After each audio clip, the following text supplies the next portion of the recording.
皆さんごきげんよう、上川薫です。今回お届けするのは YouTube ライブ生放送回です。動画の時は一つの動画につき1テーマということに絞っているのですが、生放送においては様々な話題を取り扱っていきます。まずは私からニュースがこんなものがありますよといった話をしていくのですが、同時に皆さんからの話題も募集しています。YouTube のコミュニティ欄に募集欄というものを設けていますので、生放送で取り上げてほしいなという話題やテーマについては、ぜひとも皆さんも書き込んでいってください。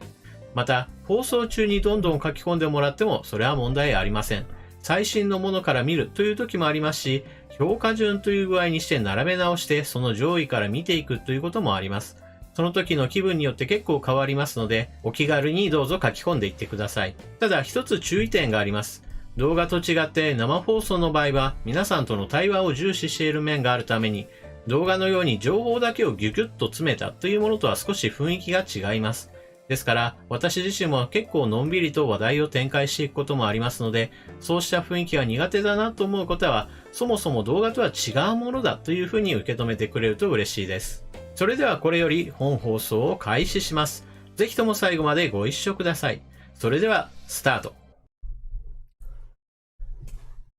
皆さんごきげんよう、上川薫です。2021年の12月11日の生放送を行っていこうと思います。というわけで、ライブ放送の前から皆さん多くチャットに参加していただきありがとうございます。私のチャンネルではこのライブをする前からのチャットも全然問題ありませんので、よく会う、よく会うって言うと変ですけど、動画のコメント欄でよく見かける人にこのチャットを利用して話しかけて、友好を図る。交友を図っていくっていうのも全然いいので、どうぞ気軽にご利用ください。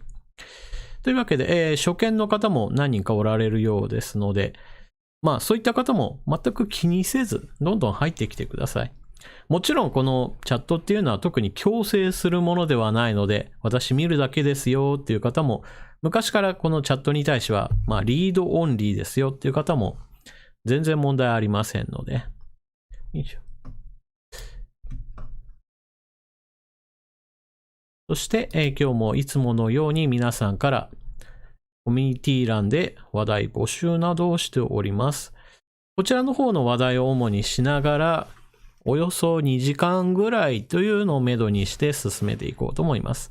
ただこの2時間っていうのもかなりざっくりとした決め事なので、これよりも長くなることもあれば短くなることもあると思ってください。例えば私の喉がもうジャリジャリしてるみたいな感じでもう全然声出てないよっていうことになったら、その時は、その時もう終わりだなっていう感じで、特に話の切れ目でも何でもないところで、ちょっとこれは無理だなっていうところでやめることもあり得りますと。逆に言えば私の喉の調子が良くて、2時間以上喋っていても全く途切れることなく進んでいくという可能性も一応はあります。さて、それでは今日のコミュニティ欄の書き込みは29件ありますので、こちらの方で話を進めていこうと思います。こちらで用意したニュースっていうのは、主にこのコミュニティ欄で投稿のあったものを中心にして進めていこうと思います。例えば今日の話だと、櫻井翔さんの話について、してほしいよということで、記事をご用意しております。それとあんまり皆さんからの話はありませんが、ファクター X について有力なというか、今のところこれじゃないかなと呼ばれているものが出てきたので、一つご紹介しようかなと。そしてここ最近だと岸田政権の進めている移民政策っていうのがあるので、これの関連で、じゃあ日本はどこを見ればこの移民政策の良し悪しっていうのを判断することができるのか。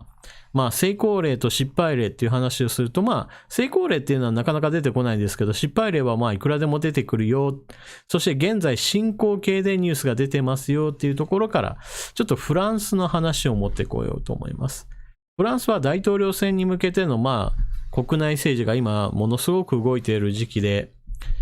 反移民の旗手と呼ばれるような人が、かなり注目を浴びています。なんでそういうことになったかっていうことは、まさに日本にとっても注目しておけば、フランスでこういうことが起こったんだから日本ではどうしようっていう話でと、いい参考例になるんじゃないかなと思います。そして防衛費の話、ちょっとここの話は、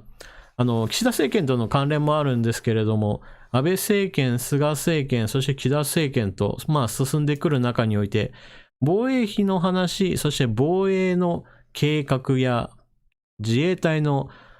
様々な整備についての話というのは一応は前進しているので、ちょっとこの話もしておこうかなと思います。その他国内の政治としては、文通費の見直しっていう話は、この選挙が終わった直後はものすごく盛り上がったんですけど、今だとなかなか、その進展が見られないということで、ちょっと恥のニュースになっているんですけど、一応どうなっているかについて、これは時間があったら触れていこうかなと思います。その他、F35 が世界でどのようなことになっているのか、このあたりの話と、大学の研究について、支援するファンドが、官製ファンド、国家が関わる形で資産運用を行って、その資産運用のお金から大学の研究に少し支援をする、そんな仕組みが動き出そうとしている、そういったニュースなんかも出ております。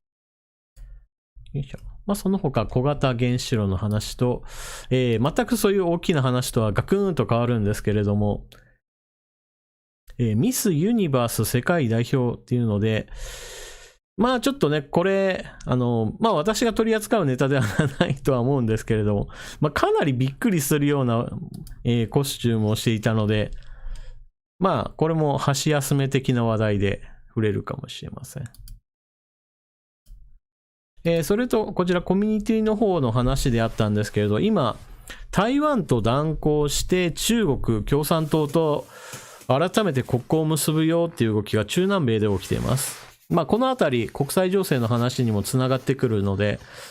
ここの話もちょっとしようかなと思っております。大体このぐらいの話をしていけば、気づけば2時間経っているんじゃないかなとは、思います。実際話してみたらものすごい早く終わるかもしれないし、全然終わらないかもしれないしっていうところで、毎回そんな感じで、番組ではありませんので、気軽にやっていきましょう。さて、それではコミュニティ欄の話題の進め方なんですけれど、今のところコメントについては並べ替えで評価順っていうのを、私のやり方をしております。この評価順っていうのは皆さんからのこの高評価、低評価2つあれば、高評価がいっぱい集まっているものを主に話をしていくっていう感じになりますので、このコミュニティに私は書き込みはしないんだけどなっていう人も、どの話題から順番に見ていきたいかなっていう、そういった意思表明にもなるので、この話題ちょっと最初に聞きたいなっていうものについてはもうどんどん高評価をしてください。それと、書き込みをするときに他の人と話題が被ってるかどうかっていうのは、あんまり気にしないでもいいですよ。私これ聞こうと思ってたんだけど、誰々さんが書いてるからもういいかなって、そう思われる方もいると思うんですけれども、私としては、それぞれ皆さんの考え方っていうのは、同じ出来事を見ていても、どのポイントについて聞きたいかとか、もしくは、なんていうかな、私はやっぱり私として聞きたいんだっていうものもあると思うので、なので、誰々さんが書いていたから、私は書かないでいいわではなくて、私はやっぱりこういうふうに思ったからこう書き込みますよっていう形で、書き込んでもらっても全然問題ありません。はい。そうですね、参院さんのことですね。ですね、どこだったかな。ちょっと待ってね。はいはい。ここだな。ミスター GC5R さんと参院さんの、話ですね。お二人とも元嵐メンバーの櫻井翔さんがっていうところで、同じニュースについて聞きたいよっていう話があったんですけど、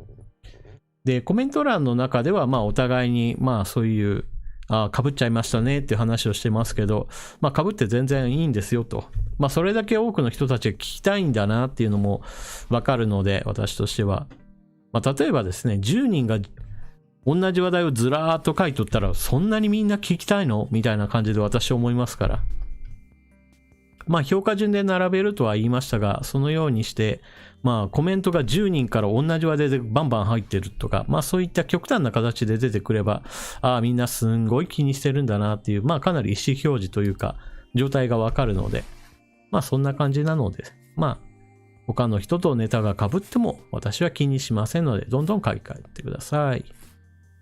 さて、それでは評価順で並べ直した一番最初の話題というのはですね、今年の紅葉の色具合は今年は若干暖冬気味というものでございました。はい。というわけで、国際情勢でも何でもない話なんですけれども、評価順で並べたらこれが一番上に来たってことは、みんなも今の冬どうなるのかなっていうのが気になるんだなっていうね、そういうところも思うわけですよ。で、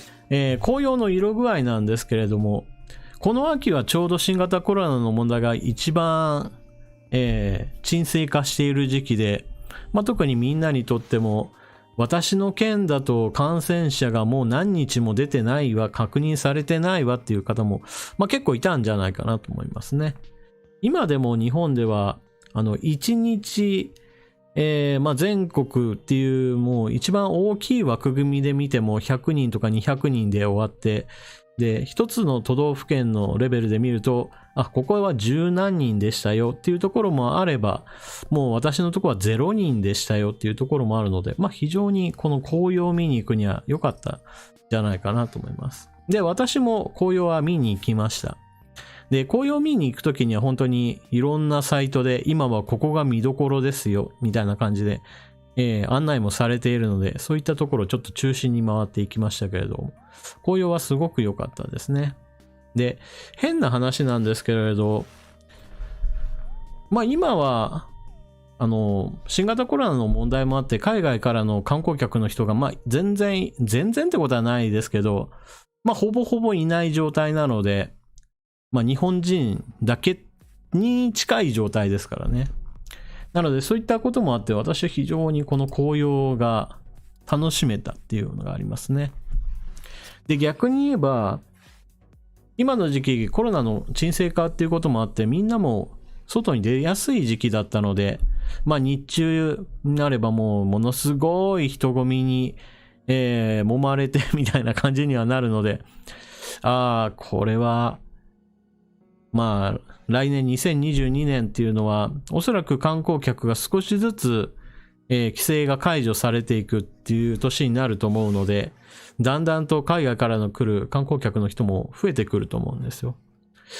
だから今年は本当にね、純粋に風景を楽しめるなっていう年で、来年になったらもう、観光客がすごいな、日本人だけじゃないな、海外からの外国人ものすごいいっぱいいるな、もうもみくちゃだっていう感じで、ちょっとね、純粋に楽しむことが難しくなる年になるかもしれません。そして、そういったこともあるので、今年はぜひとも、ちょっとね、もう紅葉はシーズンがちょっと過ぎ去ろうとしているので難しいとは思いますけれども、今のうちですよと私は思いますけどね。若干暖冬気味になるかどうかについては今のところはっきりとしない感じですよね。例年だとこの12月末、そして1月、このあたりに最初の雪が来るかなみたいな感じでイメージはあるので、それまではなってみないとわからないところですよね。そんな感じでちょっと行きましょうかね。で、皆さんからの書き込みの方ね、チャットの方。はい。そうですね。名前に色がつくかどうかっていうやつは、結局のところメンバーになってるかどうかっていうところですね。メンバーになってない方は、一番標準のデフォルトの文字色になっているので、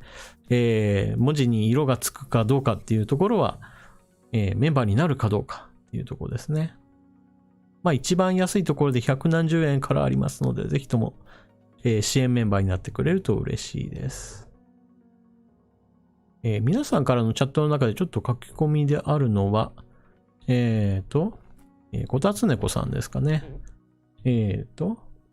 ロシア軍がウクライナ国境線に集結してますが、上川さんの感想を聞かせてくださいということですね。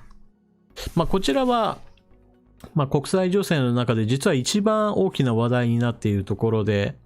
ロシアが軍事行使するんじゃないか、したとしてもおかしくないんじゃないか、という状況にはなっております。実際にするかどうかっていうのは 100% でやるとも言えないし、やらないとも言えないぐらいな感じになっているのが一番恐ろしいところですね。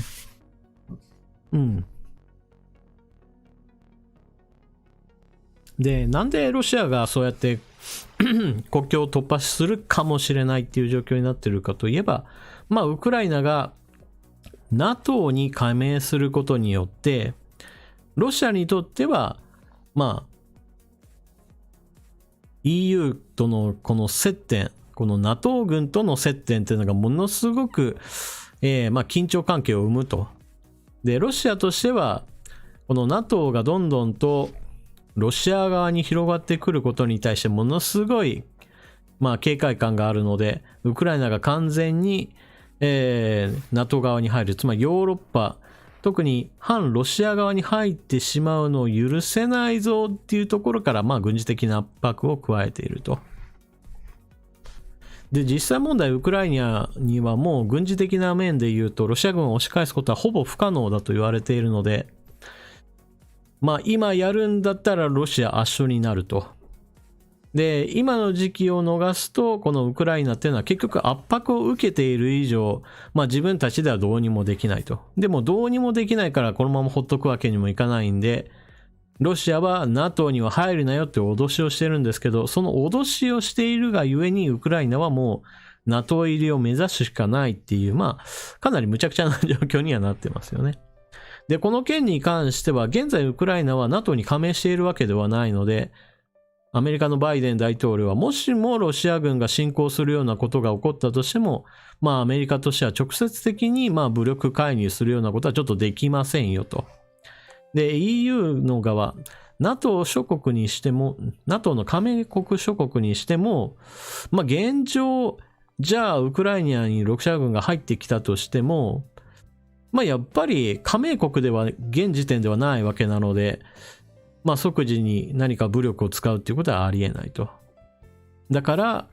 今言われているのは、もしも何かが起こったとしたら基本的には経済制裁をより強化する、金融制裁するぞとか、そういったことしか今のところ言えない状況なんですよね。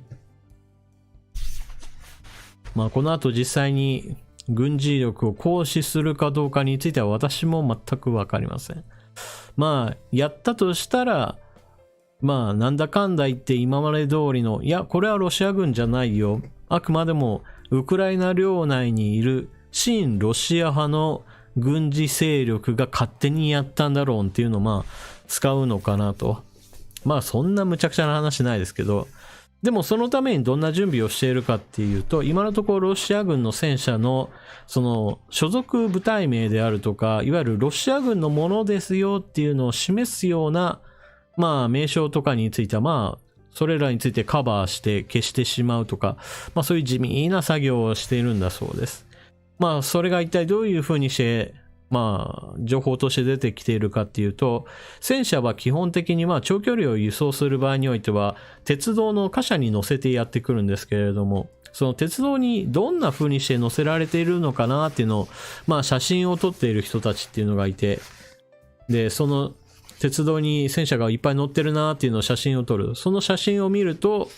さっきも言ったようにロシア軍の所属であることを示すような内容っていうのが全部消されてますよと。なるほど、これは実際に使うかもしれないな。使うとしたらロシア軍の所属であることを示したのじゃちょっとまずいので、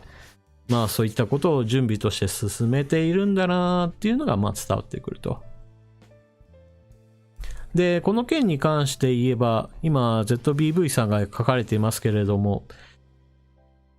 中国とロシアっていうのは今基本的には連携がとてもしやすい時期です。というのも、さっきも言ったようにウクライナ領にもしも軍事行使するんだったら、それ以上の何かっていうのが同じように別の地域で起これば、いわゆる国際社会の目っていうのをそらすことができると。一方において中国にしてもものすごい出来事が起こってますよっていう、そのどさくさに紛れる形でやっておけば、やっぱりこれもどちらかというと国際社会の目っていうのをまあ半減できると。まあ中国とロシアが同時に行動を起こしたらどっちみちまあ半分半分ぐらいだろうみたいな感じで思ってるわけですね。まあそういった意味では非常に今のところはそういう危険性が高まってますよっていう意味では、まあいつもよりも警戒しなければならない時期ですね。うん。パープルさん、自称自警団。そうですね。ウクライナ領内にいる親ロシア派がなぜか、まあ戦車を普通に運用できるっていうね。そんな自警団ないだろうとかね。なんでそんな、親ロシア派の武装勢力っていうのが、もう突撃ライフルとかそういうレベルをはるかに超えて普通の軍事兵器を使ってるんだっていうね。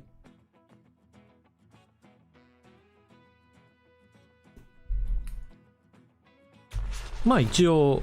そんなバレバレのロシア軍でしょっていうところはまあみんなが思うわけですし、一応つつくわけなんですけど、それでもウクライナ領内ではクリミア半島を中心にしてロシア側の勢力圏に収まっちゃってますからね。まあこれなんかは完全にまあ武力でいくらでも領土はもうかっさらえるんだぞっていう、まあそういう悪い前例をまさにロシアは作ってる状態で、それが現在進行形ですからね。まあ世界は平和だよなんていう、まあそういうお花畑的な考えをしている人たちにとっては、まあ削除したい現実でしょうね。うん。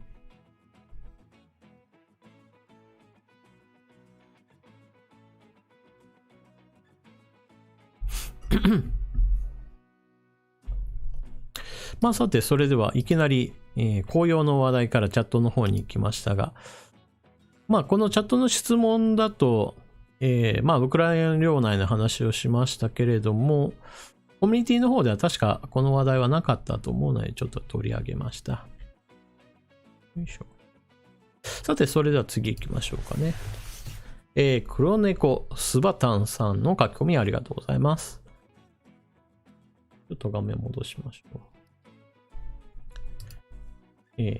中南米の国々が次々と台湾と国交を断絶し、中国と国交を復活し始めたことについて、この先どうなっていくと考えていらっしゃいますか？上川さんの意見をお聞かせくださいということで、ありがとうございます。で、台湾っていうのはこれまで中南米を中心にここを樹立している国々がありました。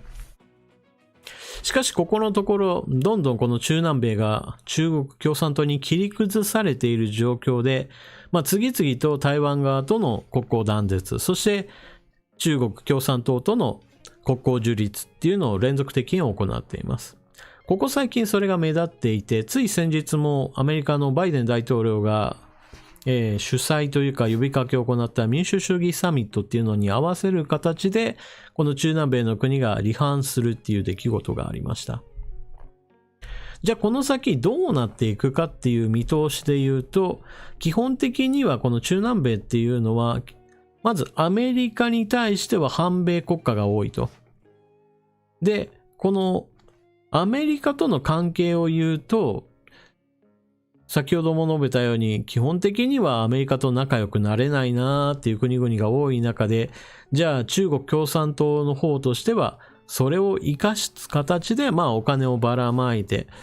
まあアメリカとの関係が良くないんだったらうちの国と仲良くしてあげたら融資もしますよ、投資をしますよみたいなまあ形で、まあ非常に入りやすい素地があると。台湾としては以前であれば表に出せないような形での金融支援とかができてそうなんですね。ただ最近だとこの政治のなるべく表にしっかりと出して、見える形で、健全な政治をしましょうっていうのがどんどんと進んでいく中において、こうした裏金みたいなものを中南米の国々と、まあ回すことができなくなってきたと。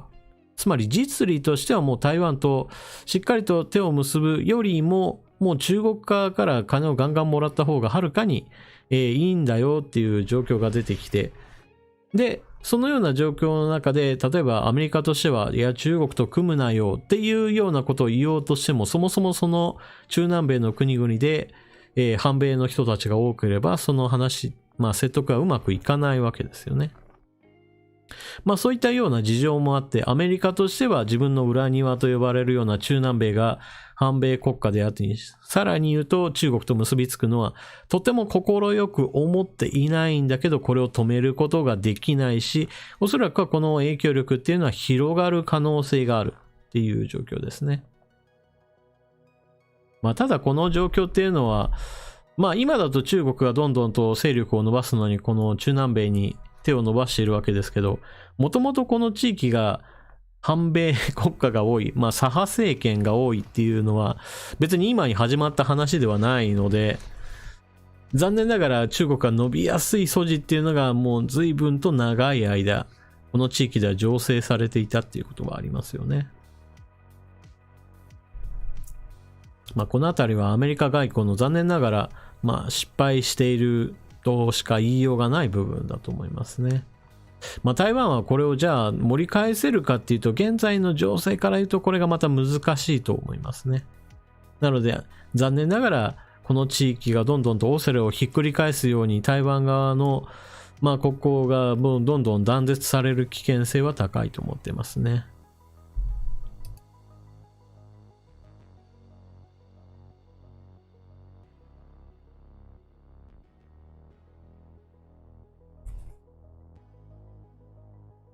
日野江さん、自国の利益が優先だろうけど将来的な危険は退けられるのかな。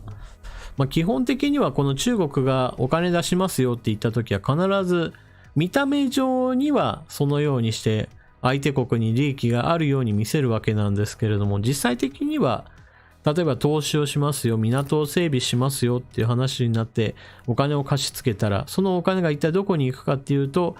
まず第一にその地元の政府の関係者の政治家に個人的な資産を増やすような形で回るのがまず第一と、で第二に回るお金っていうのが中国企業だったりします。例えば中南米のどこかの国で港を整備しますよってなったら、日本人だったら地元の企業がある程度やるのかなとか、そう考えちゃいがちなんですけど、実際のところ中国のやり方としてはまず地元の政治家にお金を渡すと。でその上で、中国企業にその現地に派遣してその工事をやるし、で労働者についても、現地に寮みたいなものをホタテ小屋を建てて中国から労働者を送り込んで、で現地人には全然お金入らないねっていうことがこれまでの構図です。でこの構図っていうのは中南米だからではなくて、もう単純に中国のやり方としてそれがルーティン化されています。アフリカ大陸諸国に対してはこのやり方っていうのが非常に多く見られる形になっていて、まず現地に行ったら、政治家にお金を渡して、そしてその上でその国に借金を背負わせると。その借金を通じてインフラ整備を中国がやりますよっていう形で中国企業がやり、実際に中国から労働者を送り込む形で、現地で仕事をすると。で残ったのが中国資本のものですよっていう形にはなるんですけど、結局中国はお金を出して中国にお金が還流されて、でそれで現地の政府に対して発言力を得てっていうような形で、まさに中国が自分のためにやる開発なんですよね。でもさっきも言ったように、その地元の政治家に対してはしっかりと金を握らせることができるので、例えばこれがどんなに小さい国でも国連なんかでは一つの国に一票っていうような形で、実際に効力を持つわけです。でこの効力を持ったところで何をするかって言えば、国際機関で中国に非常に近い人物、もしくは中国人自身がその国際機関のリーダー、トップになるときに非常に役立つわけですね。アフリカ大陸諸国が何十票と入れることによって、ものすごく中国の推した人物っていうのが国際機関のそのトップになることが多いと。でそういうふうにしてトップに中国人がなれば、じゃあそのスタッフなんかについてもやっぱり中国の近い人物っていうのをどんどんと入れ込むことによって、中国にとって有利なルールっていうのを国際法上も作っていくと。で、国際法上において自分たちに有利なルールを作れば、それは結局のところ、ものすごいお金を使ってるんだけど、どこかで戻ってくる、還元されるっていう形で自分たちで帳尻を合わせるっていうことが行われるわけですよね。なので基本的にはものすごい日本には真似のできないとっても黒いやり方で、自分たちの勢力を伸ばしているっていうのが現状ですね。だから例えば今で言うと新型コロナ関連で言うと、WHO のテドロスさんなんかはまさにアフリカの人なわけですけれども、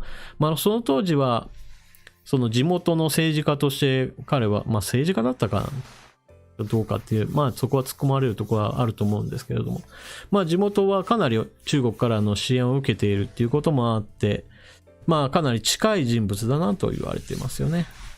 そういった背景もあって、今の WHO っていうのは中国に対しては甘いんじゃないのっていうことは、毎回のように批判されるというところですね。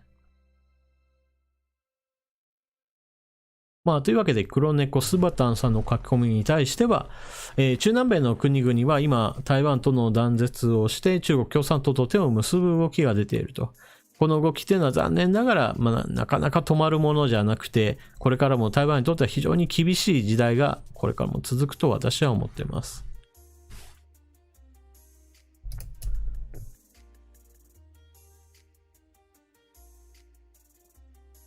はい。それでは次行きましょうかね。日野江さんの書き込みご紹介しましょう。パナソニックがテレビ生産を中国企業に委託するそうですが、テレビを作り続けて売り上げは回復すると思われますか？安い AV 機器とかは日本メーカーでも外国製のものもあり、売れてるからテレビも展望があるのでしょうか？ということですね。書き込みありがとうございます。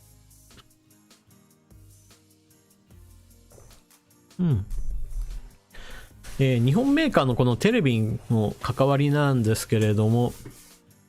もう確か純粋に、日本のメーカーのものだけで部品から何から組み立てまでやってるっていうところはもうなかったと思います。まず液晶ディスプレイのその中の部分で言うと、ほぼほぼ韓国か中国製になってると。で LED に関してもやっぱり、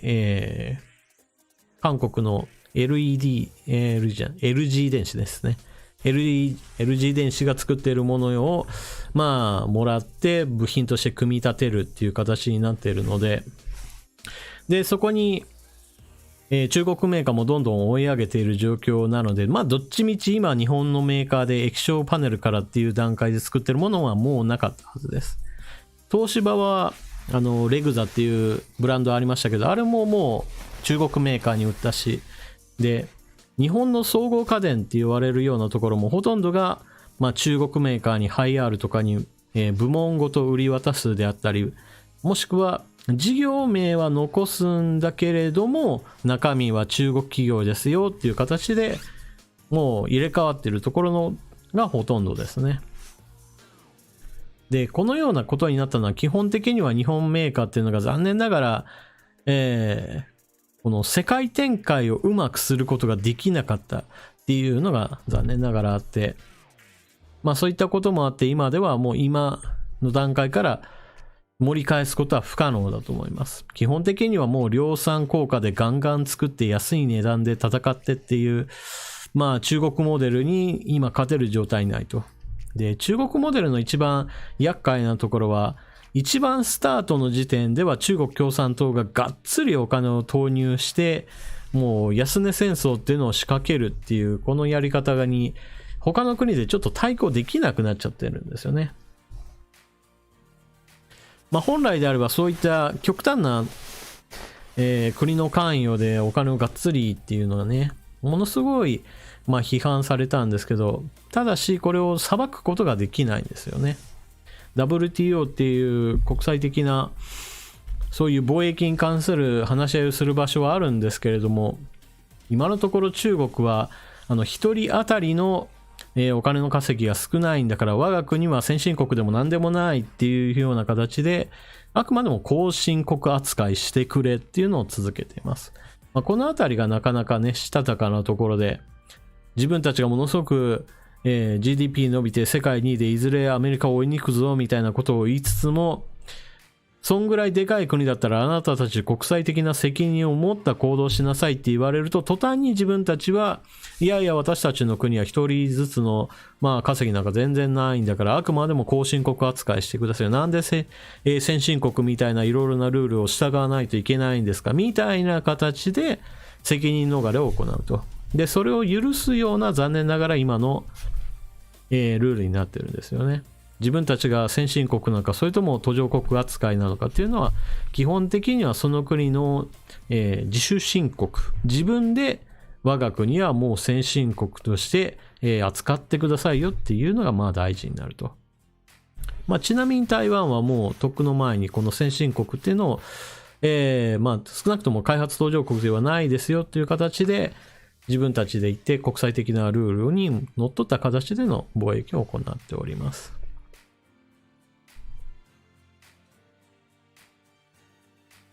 日野江さん、中国が途上国笑えない。そうなんですよね。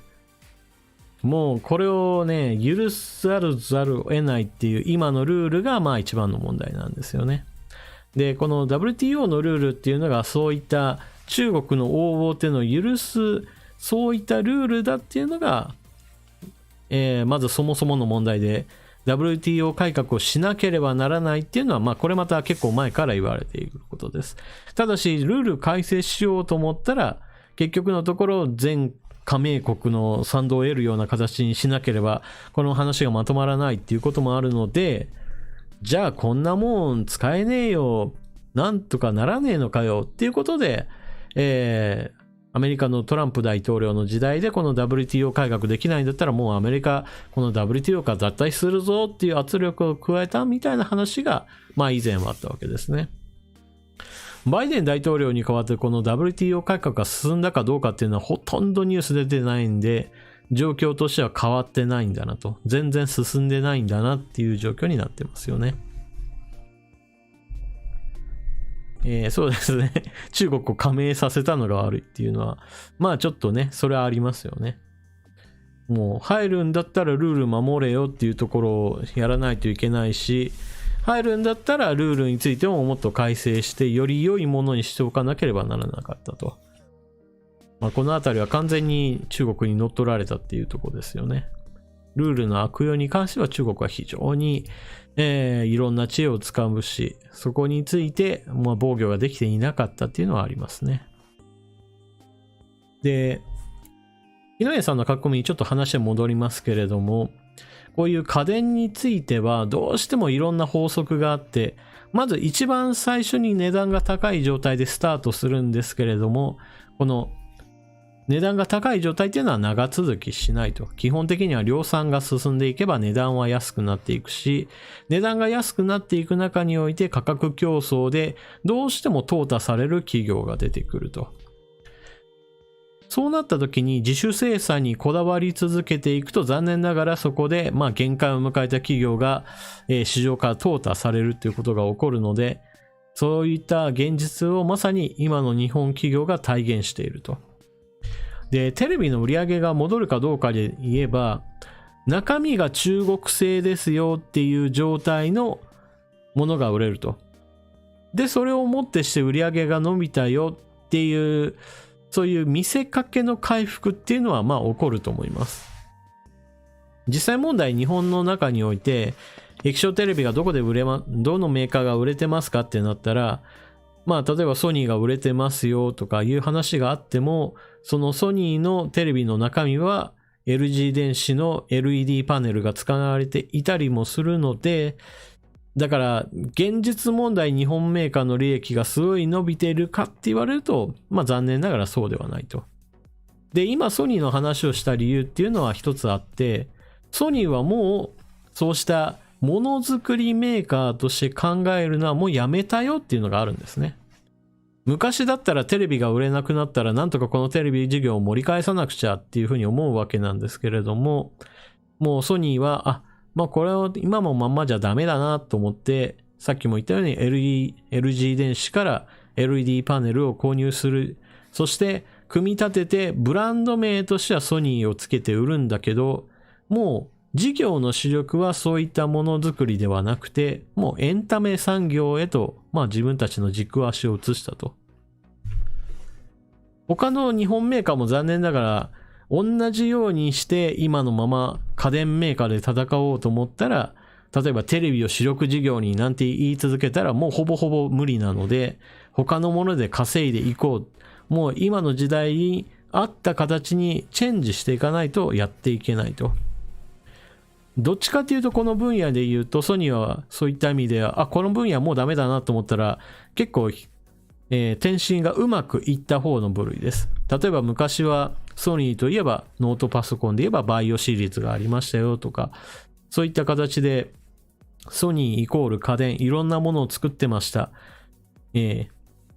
DVD プレイヤーも作ってましたし、とか、BD、ブルーレイのものも作ってましたみたいな話もありましたけども、どんどんそういったものを主力事業としては考えないよと。もう海外で作れるものについてはもうどんどん海外で作って、それをあくまでもソニーのブランドテイストに合わせた形で、いろんな手を尽くすんだけれど、でもそれはあくまでももう昔やってた主力事業だねぐらいに少しランクを落としてるんですよね。で、このランクを落とすことができてないんじゃないのって言われている企業の代表っていうのが、パナソニックです。パナソニックといえば、それこそソニーと二大巨頭ぐらいな感じで日本を代表する総合家電メーカーだったわけですけれども、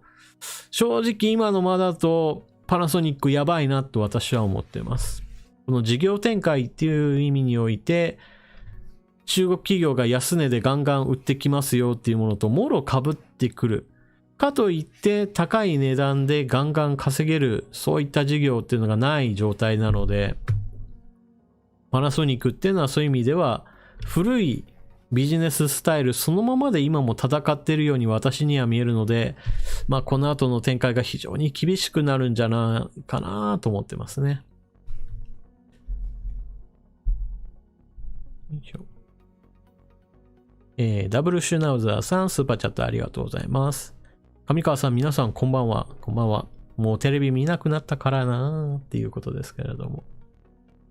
で、テレビも見なくなった人は非常にどんどんって言うと変だけど、ものすごく増えてます。特に若者世代は、今だと大学進学、もしくは就職して一人暮らしにとかそういった場面っていうのがあるわけなんですけれども、そういった時自分の生活環境がガラッと変わった時にそもそもテレビを買いませんよっていう人が増えてるんですよね。賃貸物件なんかで言うと、昔はあったもので今はないものっていうと、例えば固定電話の線について言えばもうそもそもありませんよ。そしてテレビを持っていないよっていう人も増えている関係もあって、地上波用のアンテナっていうのは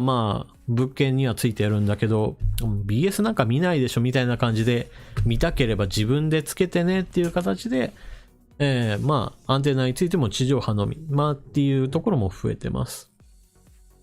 そういった意味で言うと、今の世代の人たちっていうのはテレビがない。でもテレビがないのは、全く問題なくて、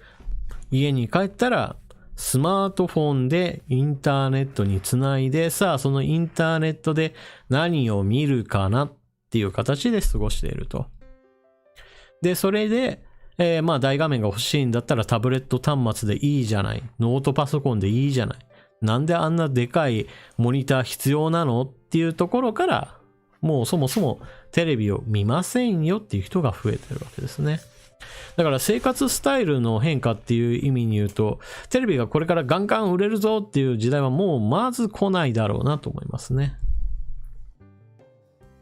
おもちパンダさん、うちのテレビは目覚ましです。1日3分しかつかない。いや、素晴らしいですね。朝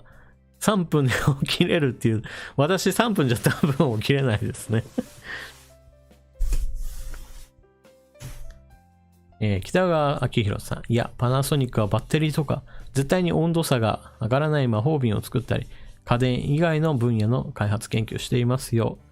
そうなんですけどね、残念ながらパナソニックのこのバッテリー事業がね、私は投資が足りないと思ってます。投資が足りないっていうと変ですけれども、パナソニックのバッテリー部門っていうのは今世界シェアで言うと確か3位ぐらいにあると思うんですけれども、ちょっと投資のその勢いが他の企業に比べて弱いなと思っていて、結局のところバッテリーっていうのも今他の産業で見られたような、とにかく規模を拡大して、それで資材調達費を圧縮して、そして全体の価格を安くしてっていう方向で勝負している企業が多いんですよね。なのでパナソニックは規模の拡大にちょっと勢いがなくなってるので、このままだと中国メーカーのやられちゃうんじゃないかなってちょっと思ってますね。で、もちろんバッテリーの性能で言うと、非常に高いものがあるんですけれども、市場ではこのバッテリーの安全性をそこまで気にしないメーカーっていうのも結構あるんですよね。日本人にしてみれば、例えば電気自動車のバッテリーが火を吹いたなんていう話になったら、うわ、企業ひどいなっていう話になって、で、2021年、今年であれば、例えば韓国のLG 系のバッテリーが火を吹いたぞっていう事件なんかは結構あったんですけどね、電気自動車で。で、報道されないレベルで言うと、中国のメーカーのバッテリーはもっとひどい、もう年間で言うと1000件近いもうバッテリー爆発とか炎上とかしてるらしいんですけど、それでも大して気にしないよっていうね。気にしないのっていう。そういったなんていうかな。どうせ火を吹くこともあるだろうぐらいなレベルで受け止めている人たちがいるんですよね。ちょっと恐ろしいなと思うんですけど。でもそういったメーカーが、そういった事故を起こしつつも、結局のところ安値でシェアを広げていって、売り上げを作ると。売り上げを作っていく中においては利益が出ると。で、その利益の中から結局、次の世代のものを研究開発していって、最初の方はもうバンバン火を吹いていたものがだんだん火を吹かないものになっていくと。で、そうやっているうちにいつの間にか日本メーカーを、追い出しにかかるっていう、こういった状況っていうのが生まれかねないというところですね。なのでパナソニックはぜひともうやるんだったらとことんやってほしいですよね。このままだとちょっと厳しくなるぞと。北川さん続きまして、個人的にはソニーの自動車が気になります。私もソニーは電気自動車作るべきだと思ってる方なんですけれども、で、実際問題ソニーは電気自動車をちょっと見本として作って皆さんに公開しますよっていうことをやったんですよね。で、社長に対するインタビューで、ソニーは電気自動車もこれから取り組んでいくんですかっていう、インタビューをされた時の答えとしては、いや、我が社としては様々なセンサー事業があって、そのセンサーをいかにして電気自動車の中に組み込んでいくか、そのための知見を得るためにも、自分たちも電気自動車を作ろう、設計してみようというふうに考えたからやりました。決してソニー本体として電気自動車を製造販売するわけではありませんよ、現在のところはっていう、そういった回答をしたんですよね。私はこの話を聞いた時にものすごく残念に思いました。ソニーはいろんな、総合家電メーカーであると同時に様々な分野に対しても投資をしているので、その中においてセンサーっていうのは確かに、素晴らしいものがあると。でもだからといって下請けメーカー的な立場でセンサーを収めるだけで収まってしまうのはもったいないなと。というのも、今のものづくりっていうのは必ずしも一つのメーカーが全部作りますよじゃなくてもいいんですよ。例えば半導体で言えば設計と製造が全く別の会社ですよっていうこともあって、アップルで言えば自分たちで新しいチップを作りました。今度のチップは M1 チップといって以前のものよりも性能がアップしましたよっていう話をして、おおそうなのか、じゃあ新しい Mac を買おうっていう話が出るわけなんですけども、じゃあアップルが自分で半導体を作っているかっていうとそうではないと。アップルは自分たちが使う半導体を設計するんだけれども、実際の製造は台湾の TSMC っていう会社に発注しています。このようにして自分たちが設計をするのと作るのが違うっていうのはもうすでにいろんな業界に起こっています。電気自動車で言うとソニーの場合も見本として車を作りましたよって言った時も別に自分たちでその車体から作ったわけではなくて、受注生産しますよっていうメーカーがあって、そのメーカーに自分たちの作りたいものっていうのをまあ組む形で作ったと。なのでソニーとしても車を作れるよっていうのを一つ示したので、これを私は展開すればいいのになって思いますね。で、今回ソニーが作った車っていうのは海外メーカーの受託生産の会社にまあ投げたんですけれども、私は日本メーカーと組んでほしいなと思いましたね。日本メーカーっていうのは本当にこのガソリンエンジン車に関しては全く問題ない、本当に成熟した技術っていうのがある会社が多いので、ソニーが設計デザインに関わる形で電気自動車を作りますよってなったら、私たちは十分に世界的に売れる、そういったものを作れるんじゃないかなと思いますね。もちろんそこには単なる電気自動車じゃダメで、バッテリーやもしくは自動運転のレベルの高いものを、どれだけ乗せれるかっていう、そういったところで他との差別化を図るっていうのもあると思うんですけれども、そういったものも一番最初から何も完全なものをいきなり出すではなくて、本当に単純に電気自動車でいいものができましたよ。台数としてはそんなに作りませんけどねぐらいで始めればいいと思いますね。今のソニーにはそのぐらいの、会社の余裕がある状態なので、以前だとそこまでの余裕はなかったんですけど、やっぱりね、ここ近年のソニーの営業改善っていうのはものすごく目覚ましいものがあるので、こういった時にやっぱり攻めの姿勢をとってほしいところですよね。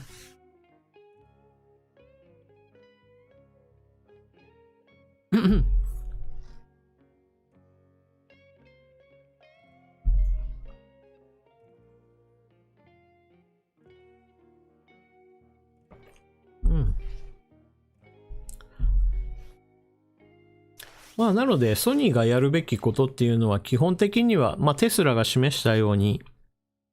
値段が高くても気にしないよっていう人たち向けの車を作るのがいいと。で、日本メーカーも例えばガソリンエンジン車でいくらいいものを作ったといっても、それはあくまでも量産車ベースでの戦いっていうのがあって、高級車で言えば、確かに日本ではレクサスブランドがあるわけですけれども、ドイツメーカーなんかは基本的に一般大衆車よりも明らかに高級車部門においては日本メーカーよりもブランド価値としては高いものっていうのを築いて、その市場でずっと戦ってきたと。その他にもイタリアの自動車メーカーは本当に別に性能なんか気にしないよっていう、そういった車作りをして、それで成り立っている企業たちがたくさんいましたからね。だからそういった具合にして、もう本当に値段が高くても気にしないよっていうところに焦点を合わせれば、ソニーは電気自動車部門で十分戦えるのになんでやらないんだろうなと思っちゃいますよね。このままでいくと本当に日本メーカーで生き残るのはトヨタとそれ以外の連合ぐらいな感じで、そのぐらいに集約される危険性があると。で、一方そうやっている間に完全な自動運転車っていうのが出てきたときに、さあどうなるっていうところですよね。果たしてその時アップルが出てくるのか、グーグルが出てくるのか、それとも中国のメーカーの方が出てくるのか。残念ながら完全自動運転っていうのが日本メーカーで出ませんねっていうことになってしまうと、今のような独立メーカーではなく、どこかの会社が設計サービスを展開した時に、下請け企業として日本メーカーが車を作って納入して、全く違うブランド名がついたものとして売り出されるというちょっと悲しいことになってしまうと。このあたりもね、なんとか今のままじゃダメだなっていう危機感を持ってもほしいところですね。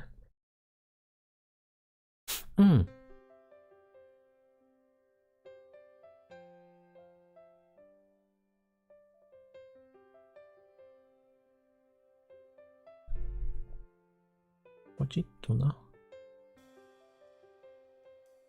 そうですね。トヨタは水素エンジンの車に切り替えるのかいっていう話ですけど、トヨタの会長の言っていた話としては、この水素エンジンの車に全部切り替えるってことはないと思いますね。というのも、トヨタの社長さんが言っている話っていうのは基本的には、全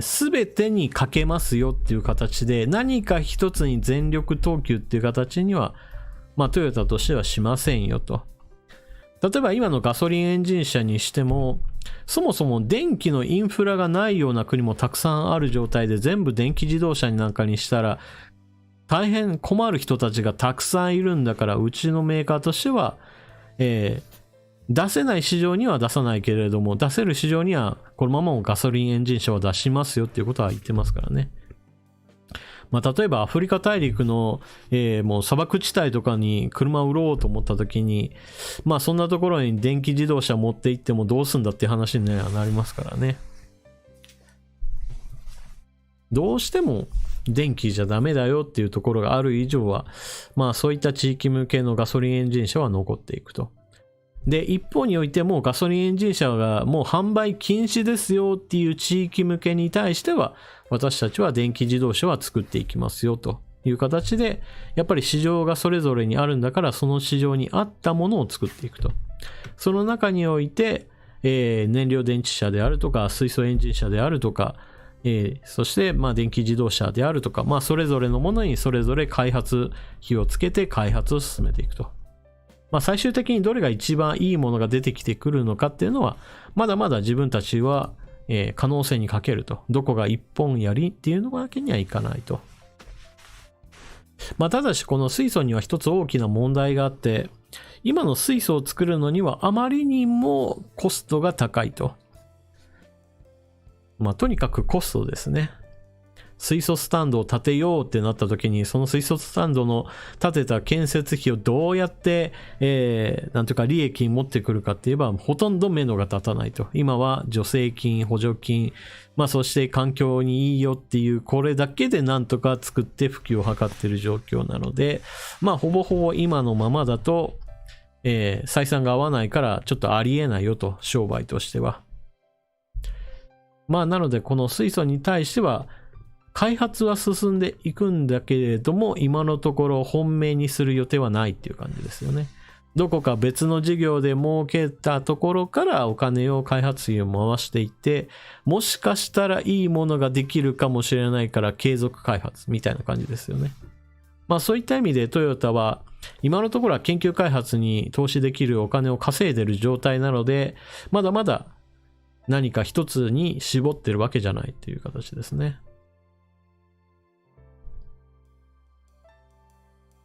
総運協さん、韓国の車はどうでしょう？口車には誰も乗りませんね。そうですね。私、韓国の車に乗りたいと思ったことは一度もないですね。世界各国いろいろ車のメーカーはあるんですけれども、もう私の場合だと車に対しての思いっていうのが本当に移動手段としてしか考えたことがないので、おおよそ日本の車以外のものを買おうと思ったことがないですね。のこさんスーパーチャットありがとうございます。上川さん、皆さんこんばんは。こんばんは。今夜は耳で聞くだけなので、ここのご挨拶はできません。皆さん、ポチッとグッドボタンをお願いします。ということですね。ぜひとも皆さんも、この生放送が終わった後には、グッドボタンを押しちゃってください。ルリンハニさん。ミドリムシの燃料化って今どうなってるんだろうということですけれど、日本だとこのミドリムシからバイオ燃料を作りましょうっていうのが行われていて、チャレンジがされています。で、実際どのようなところに生かされているかっていうと、航空燃料に使うっていうのが一番最初に確か実用化になったと思います。ただしこれも価格競争できるほどのレベルにはちょっと達していないので、まだまだ、いかにして作れるんだけど他のものと価格で戦えるかっていう、そこにまだちょっと時間がかかりそうですね。実際に使える使えないで言うともう使えるレベルにまではなったと。ただしお値段で戦えるかって言われるとまだまだ厳しいっていうところですよね。なのでどこまで進んだかっていうと実用化にはなってるんだけど商売としては厳しいっていうところですかね。この後劇的に生産コストが下がってもうミドリムシで作った方が断然安いよ、もううちの全部使ってくださいって言えるようなところになったら、もう万々歳ですよね。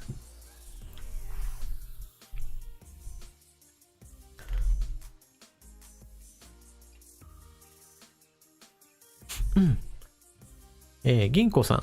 日本は壊れないシンプルな家電や車をアフリカとかで生産したら喜ばれないですかね。高度なものっていらない気がしますが。そうなんですよね。日本メーカーの一番、残念と呼ばれるところっていうのは、毎年毎年モデルチェンジしていきますよっていう時に、必ずどこか変えなきゃいけないっていう、思い込みみたいなものが結構働いていて、で、何かを変えようとした時に、基本性能を上げる以外のところで、なんかちょっとした機能を継ぎ足して、こんな新しい機能ができましたよっていうのを、毎回なんか入れてこようとしてしまうと。で、その結果何が起こるかっていうと、10年、20年経ったら、これ誰が使うんだろうなっていう、そういった機能が山盛り詰め込まれた、何かゴテゴテしたものができてしまうと。で、ゴテゴテしたものができた一方において、全く別の国だと、とにかく質実剛健ですよ。これを買えばとっても皆さん長持ちして何年もずっと使えますよみたいなものを、なんかシンプルでいいものだねっていう形で、全く違う価値観を持った人たちがそちらの方に流れていて、なんか日本のメーカーのものってデザインがダサいよねみたいな話で終わってしまうことが多いと。この流れっていうのはどこかで止めてほしいですよね。日本のメーカーはもう明らかに壊れにくいものっていうものを作るその技術、もうこれは明らかにあるわけなので、余計なものをつけないっていうこのシンプルな戦いをすれば非常に盛り返すことはできると思うんですけどね。で、それを今やってるのがこれまで有名だった企業ではなくて、後から追いかける企業の方がそれをやってるっていうのが現実です。一体どこかっていうと、例えば代表的な例で言うと、ヤマゼンであったり、アイリスオーヤマであったり、いわゆる今までの一流メーカーですよと呼ばれないようなところが、機能を削ぎ落として必要なところだけにある程度焦点を絞って、シンプルに作りますよ。だからこのお値段でみんなどうですかっていう形で売り上げを伸ばすと。本来であったらそういったやり方っていうのは、もともと強かったメーカーがもう一回自分たち見直してやってくれたらなと思うんですけどね。で、車に関して言うと、ある程度現地生産するっていう手はあると思うんですけれども、なかなかこれも難しいところで、日本の車っていうのは結構壊れにくいっていうのがあるので、現地で作るよりも日本で作られた車が中古車になって船で、輸入しましたよの方が結局のところ買われているっていうね。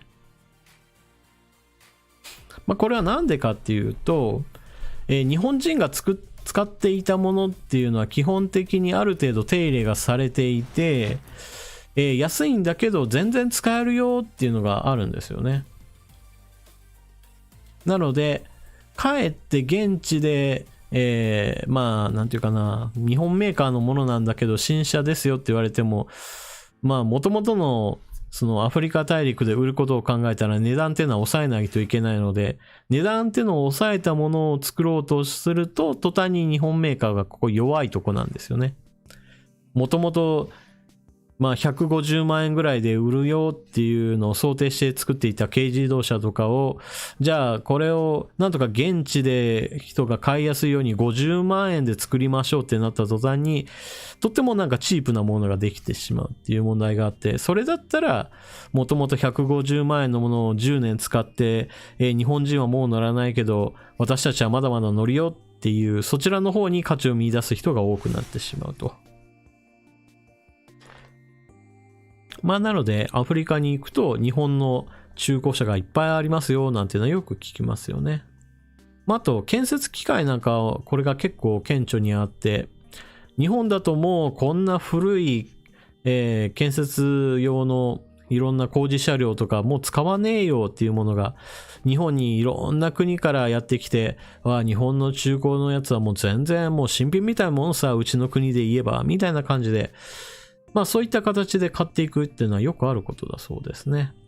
ここ最近だと新型コロナの問題もあって、こうした海外から買い付けに来て日本でどんどん競り落としていくっていうのが難しくなっているそうなんですけれども、おそらくは来年もそれも少しずつ復活して、日本国内でダブついていて、建設機械なんかも中古オークションでガンガンと輸出されるようなことが復活するんじゃないかなと思ってますね。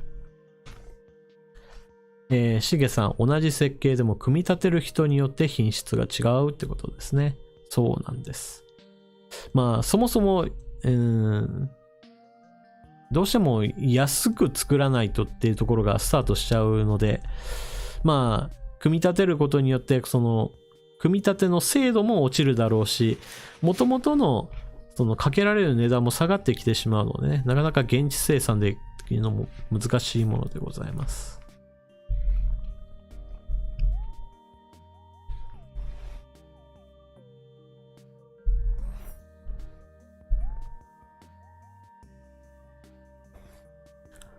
ともさん、ISIS とかどこかの紛争の映像が流れると大抵走ってるのはランドクルーザー。そういう問題あるんですよね。中東やもしくはアフリカ大陸の紛争地域に言うと、バンタイプのもので、そして後ろの貨物を置くような場所に、重機関銃なんかを添え付けて、軍用車両に使ってるなんていうのは、残念ながらよく見られる光景なんですよね。その時選べられる車っていうのが、トヨタか日産かみたいな感じで、日本車かよと。もうそこでアメリカの車とかヨーロッパメーカーの車全然見ないんですよね。質実貢献のその最たるものとして出てきますよね。うさぎひらめきさん、スーパーチャットありがとうございます。上川さんライブやってるということで。はい、ライブやっております。ライブの告知は基本的にはツイッターなどで行っていますので、ぜひとも気づいた時には見に来てくれると嬉しいです。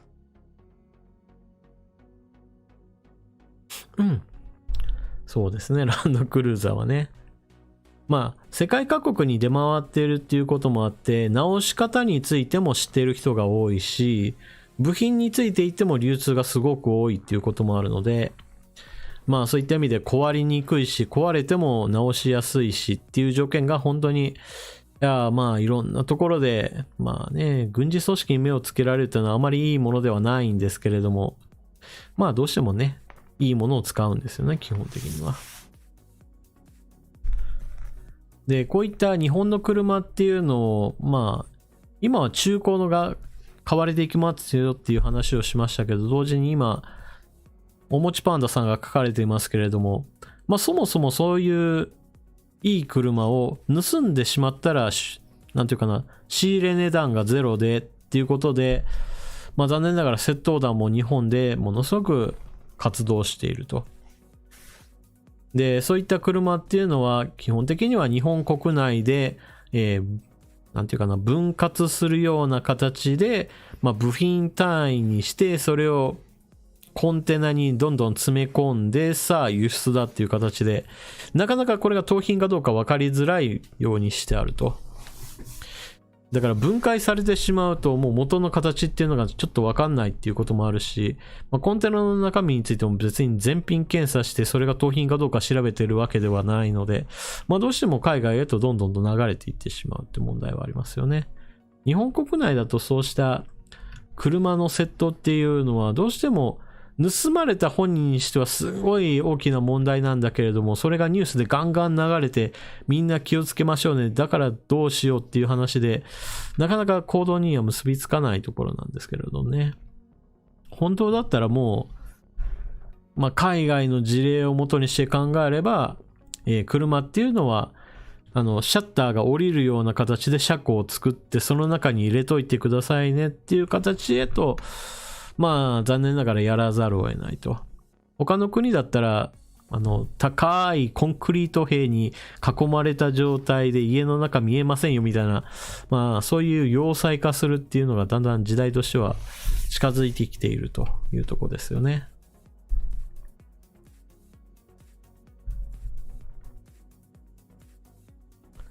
うさぎさん、そうですね。ランクル取られたら朝にはもう国内ないって言いますね。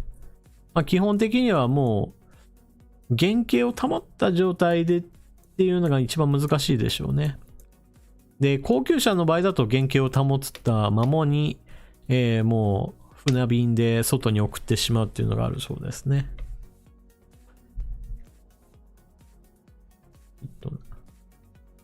というわけで、日野江さんのパナソニックがテレビ生産をっていうお話からちょっといろいろ日本メーカーの話をしておりました。もう今まで通用したビジネスっていうのをいつまでもこだわっていると、まあ残念ながらどんどんとやられてしまうと。今は結局日本メーカーが日本の中だけで商売していればいいやっていう、まあそんな感覚の企業っていうのは少ないとは思うんですけれども、そう思っているような企業はどうしても海外メーカーにやられちゃうんですよね。海外から同じものをもっと安くどんどんと入ってくると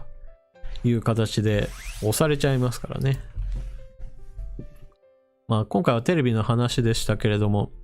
日本メーカーが 4K テレビですよ、8K ですよっていうものが、まあ15万とか20万とか売ってるその横で、まあ日本メーカーがものすごい安く売ることもあれば、中国メーカーがもっと安く売るっていう形で、まあ価格が半分ですよみたいなものがもう普通に売られるような時代になってますからね。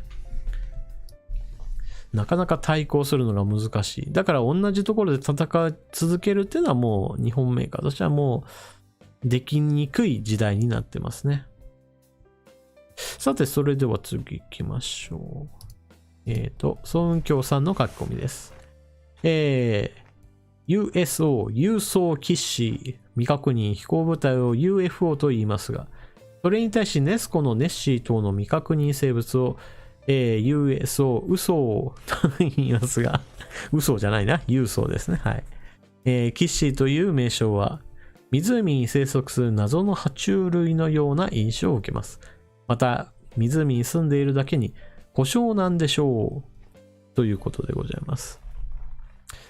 まあ、なんていう嘘な話なんですけれども、まあ、キッシーは本当にね、困ったもんでございますが、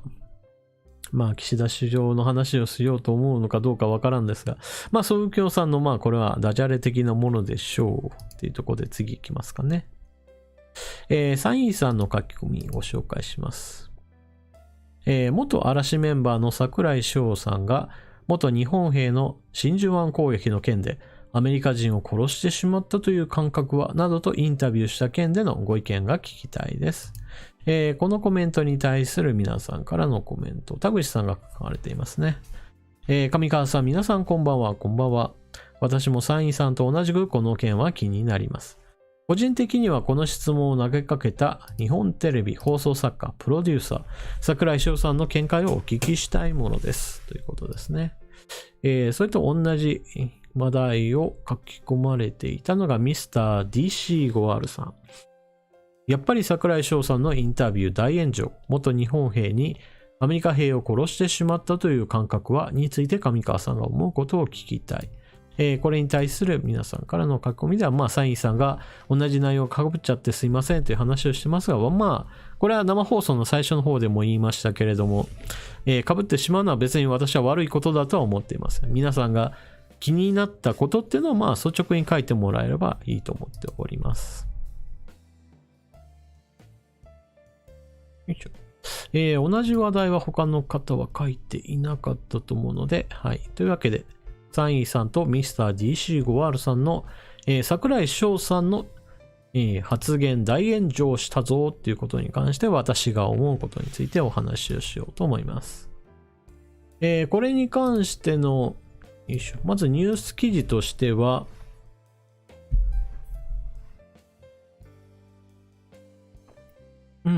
週刊女性プライムっていうところが、記事を出しておりました。ちょっと長いんですけれど、ちょっと待ってくださいね。読み上げソフトをちょっと用意します。あら。今日は立ち上げてないかった。いいか。ちょっとそれでは、概要をお伝えしましょう。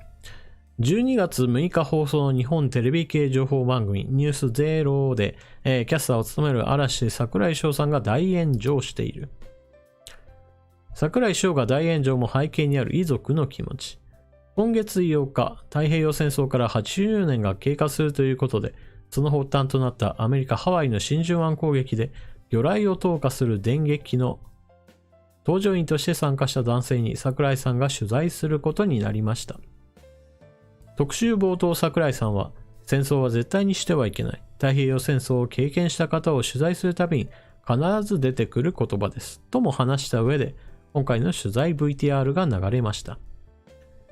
この放送で櫻井は、現在103歳の元搭乗員、吉岡正光氏へ直接取材を敢行した。吉岡氏と共に茨城県の日本立体を見学し、攻撃機のレプリカに櫻井がのみ込む様子なども放送された。そして吉岡氏の自宅で当時の話をインタビューする流れに。櫻井が、出撃の時の気持ちは覚えていらっしゃいますかと問いかけると、吉岡氏はハワイで全軍出撃となるまでの流れを説明。アメリカの白い洋服を着た兵隊がたくさん乗っていた。それをちらっと見ながら、操縦員が用意撃てと吉岡氏は続ける。そして、私が持っている魚雷を落とす投下柵を引っ張ってと魚雷投下寸前までを詳細に語った。すると櫻井は、そういう時はどういう気持ちなんですかと質問。吉岡氏は、魚雷が当たったということで非常に安心しましたけど、と答えた。その後、吉岡氏が放った魚雷で、アメリカ軍艦ユタが沈没し、真珠湾攻撃ではアメリカ戦艦など6隻が沈没し、民間人を含む約2400人が死亡したという櫻井のナレーションのもと、その当時の映像が差し込まれる。インタビュー映像に戻り、櫻井は戦時中ということはもちろんなんですけど、と前置きした上で、アメリカ兵を殺してしまったという感覚は、当時はという質問を投げかけるが、吉岡氏は、いや、としばらく言葉を詰まらせてこう答えたのだ。私は航空母艦と戦艦を沈めてこいという命令を受けているんですね。人を殺してこいってことは聞いていないです。したがって命令通りの仕事をしたんだ。もちろん人が乗っかっていることはよくわかっていますけど、しかしその環境というのは私も同じ条件です。すると櫻井のアメリカ兵を殺してしまったという質問にネット上は批判の声が殺到する。櫻井翔が元日本兵の方を人殺し扱い、もし自分がこういう無神経な質問をされたらその場でブチギレそう。自分で考えたのか台本なのか、温室育ちのアイドルにインタビューさせるからこんな質問出るんだろうが、とりあえずドン引きといったような形で、この騒動の流れというものが以上になります。で、基本的にはこの話っていうのは、この番組を見ていない人にしてみると、ちょっと分かりづらいんですけれど、インターネット上では、この櫻井翔さん炎上みたいな形で検索をかけてもらうと、その当時の、その放映時のどんな内容だったのかっていうのを、編集して投稿をしているっていう方もおられるので、探そうと思えば、結構簡単に出てくると思います。なので、記事だけではなく実際どういう風に喋ってたのかなっていうその雰囲気をつかもうと思ったら、ぜひとも検索をしてみてください。というわけで、まずはこの話から、皆さんの書き込みの方に戻って、じゃあこの件に関して私がどういう風に思っているかの話をします。まずそもそもの話としてですね、職業軍人というものは基本的に何をやっているかっていうと、いかにして戦うか、そして戦うっていうことは誰かが死ぬということを前提にした職業です。決して誰かをさあ殺してやろうぞみたいな形で職業軍人になるわけではありません。っていうことをまず踏まえる必要があるんですよね。で、戦争において人を殺す行為がなぜ正当化されるかといえば、そもそも論としてそのような国家として戦わなければならないよっていう状況を国家が個人に命令する、強制するっていう状況が発生していることを前提にしなければならないと。だから別に兵士一人一人に対してあなたがやったことによって誰々が死にましたよ。あなたそれに対してどう思うんですかみたいな質問をするのはまさに愚問っていうわけです。やらなければならない状況があるから、それは仕事としてやらなければならないっていう状況なわけですね。戦争っていうのは、よく勘違いされるのはルールがないもんだと思われるんですけれども、実際には現代の戦争っていうのは基本的にはルールがあります。それはまず第一に職業軍人対職業軍人っていうのをまず一番正当な形にしようっていうのがあります。だからこそ職業軍人が民間人を殺すのは悪いことだっていうルールがあるわけです。もしも何にもルールがないんだったら民間人を殺すのも全く問題ないわけですよ。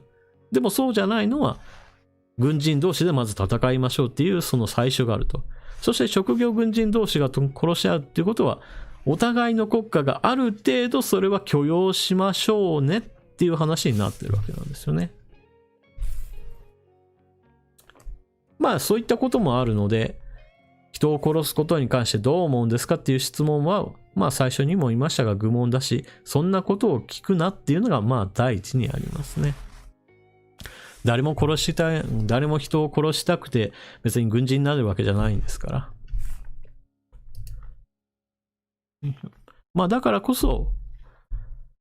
民間人殺害っていうのが重罪であるっていうのはどこの国においてもそうですよっていうのがあるわけですね。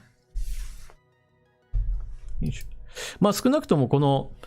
空軍に所属していて実際のこの真珠湾攻撃に参加して軍艦に対して攻撃を行った人っていうのは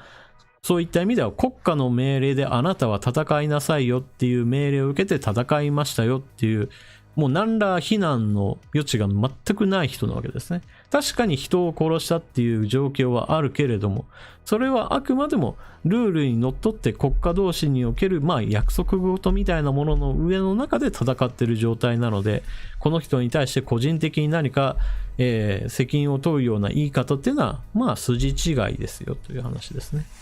で、私のこの話っていうのは逆を返せば、民間人虐殺っていうのはたとえ戦争状態であっても決して許されないことなんですね。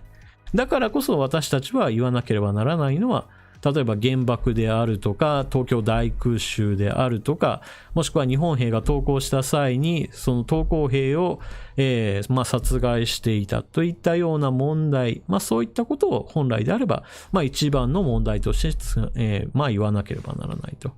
もちろん日本兵に対してもそれは全く同じようなことであって、占領地で例えば民間人を虐殺しましたよってなったら、それは憲兵が捉えて、それは日本軍の軍紀にのってってそれらはちゃんと処罰しなければならないと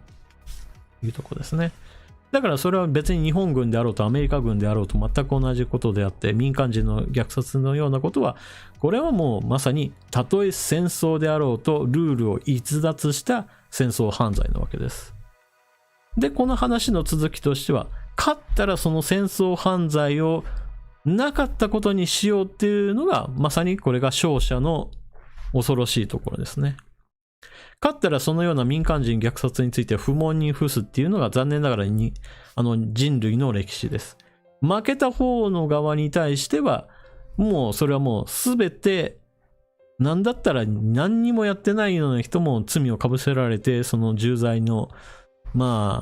一緒くたに罪を問われるっていうことがあるんですよね。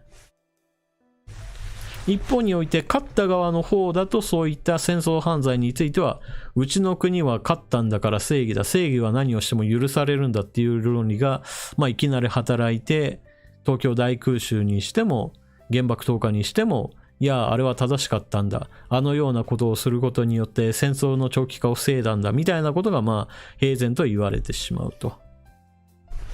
だからこのあたりはですね、日本の教育の中だとその戦争行為に対してどういうものかっていうのをちゃんと、教えていないともう戦争に行ったイコール悪だ、兵隊はもうみんな人殺しだからみんな悪いんだみたいな話をするわけですけど、そうじゃないんだよと。ちゃんとルールにのっとって戦うっていうのは、現代における、人間の知恵ですよね。昔はルールがなかった。そう。昔は負けた側は奴隷にしたし、なんだったら、虐殺してもう全員皆殺しにするようなこともあったけど、そんなことやってちゃダメだよねっていう中から、戦争っていうものは民間人ではなく、職業軍人同士で戦いましょうね。そして職業軍人同士であっても、捕虜は虐待してはいけませんよとか、そういった話が一つずつ積み重ねられていって、今の形になっているわけです。例えば、こういった話をすると、どんな事例がそれに今当てはまるかっていうと、知識がない人の場合だとですね、例えば中国憎しっていう気持ちがあまりにも高ぶりすぎていて、三峡ダムについて破壊してしまえばいいみたいな話をする人が時々日本人でもいます。で、これは今のこの話から言うと、民間人虐殺をするにつながるような、いわゆる戦争犯罪なわけですね。三峡ダムを破壊しようっていうのは、別に三峡ダムっていうのが軍事施設ではないですから。で、三峡ダムを破壊することによって、その下流の人たちが一気に起こる洪水等によって殺されてしまうっていうのは、これはまさに、民間人虐殺のための行為としか言えないので、これは戦争犯罪になってしまうと。もしもそういったこの戦争っていうものがどういうもので何をやっちゃダメなのかな。戦争っていうのは別に無秩序に行われるものじゃなくて、ないように見えるけどちゃんとルールがあった上でやってるんだよっていうのが、そこは日本人自身も考えないといけないところですね。で、そういったルールっていうのを無視したらダメだよねっていうところから、現代においてはロシアのクリミアの分取りっていうのがまさに目立つ行為なので、あれなんかはロシア軍がやったんじゃないんですよ。あくまでもクリミアにいる親ロシア派武装勢力がやったんですよって、わざわざそのようなことにしているのは、基本的にはルールにのっとっていない形で領土を取ろうとした、そういったロシアのやり方ですよね。そういった風にして、たとえロシアでもそういった風にして、ルール違反にならないようにするためには、ルール外で戦おうなんていう、まずは、そういった姑息なことをやってるわけですね。ちょっと話はそれましたけれども、櫻井翔さんがそのようにしてこんな質問をするのは、私は基本的には、なんていうかな、間違ってるっていうか、そもそもそういう質問するのはおかしいなっていうところですよね。特に、こういった現場で戦っている人たちっていうのは、その命令に対しては、その自分の意思っていうのを持ってやっているわけではないですからね。例えば真珠湾攻撃するぞって言った時に一兵卒が、いや私はやりませんなんて言ったら、お前何言ってんだっていう話になるだけですからね。あくまでも戦争っていうのは、その上層部で決まったものをだんだんと順次下に持ってきて、それを実際に行うだけなので、一人一人に対しては、そういったその誰かの命を奪うことに対してその人の責任を問うようなことはしてはならないということですね。だから本人のそのなんていうかな、願望とか希望とか思考とか思想とかそういったものを超えてやらなければならないことなので、本人に対してそれを何か言うべきではないっていうのが私の考え方です。基本的に戦争責任っていうのは上層部が取るものであって一兵卒が取るものではないと思います。で、一兵卒が責任を問われるのは戦争の犯罪行為、民間人虐殺のようなルールから逸脱した行為を行った時ですね。このあたりはですね、なんかもう一緒くたになってもう戦争に行ったから兵士が人を殺した、もうなんてこいつはひどいやつなんだみたいに言うのは、これはたとえその当時であろうと現代であろうとも実は全く違う話だと私は思っております。で、現代っていう意味においてはさらに言うと未来においてもこれは全く同じようなことで、例えばこの後日中戦争のようなものが起こりましたとなった時に、尖閣諸島で自衛隊員が戦いましたと。で、それによって中国の例えば空軍機を落としましたってなった時に、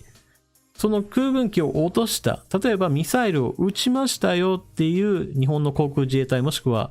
海上自衛隊の人に対して、あなたはそれによって中国の人が死んだことに関してどう思うんですかみたいな質問はやっぱりこれはおかしいんですよ。さっきも言ったように戦う状況が起こったら軍人同士で戦うことに関してはそれはルールに基づいて行っているのであって個人の殺人とは全く違う話ですよということですね。まあといったわけでですね、私自身はこの質問を聞いたときになんでそういう質問するのかなっていうのがまず第一ですよね。そもそもその質問なしでしょっていう話ですね。なのでまあ大炎上するのは仕方ないなと思いますね、この話っていうのは。結局のところ一兵卒としてできることっていうのはその現場ではもう軍事行動しかないわけですからね。本来であればこの質問、例えばアメリカ兵が死ぬことになったことに対してどう思うんですかっていう質問をするんであれば戦争指導者に対してするんだったら私はありだと思います。まあといってももうそういった人が現代にはいないのでまあ直接はできないんですけれどね。でもこの質問をするんだったら質問する相手は戦争指導者、その当時の陸軍海軍上層部の人たちとかまあそういった人たちになるでしょうね。まあ東条英機には聞くことももうできないですしね。まあ何しも責任の所在っていうのは一番頂点にありますよっていうところから現場で戦った人にこういった質問はなしでしょうと私は思っております。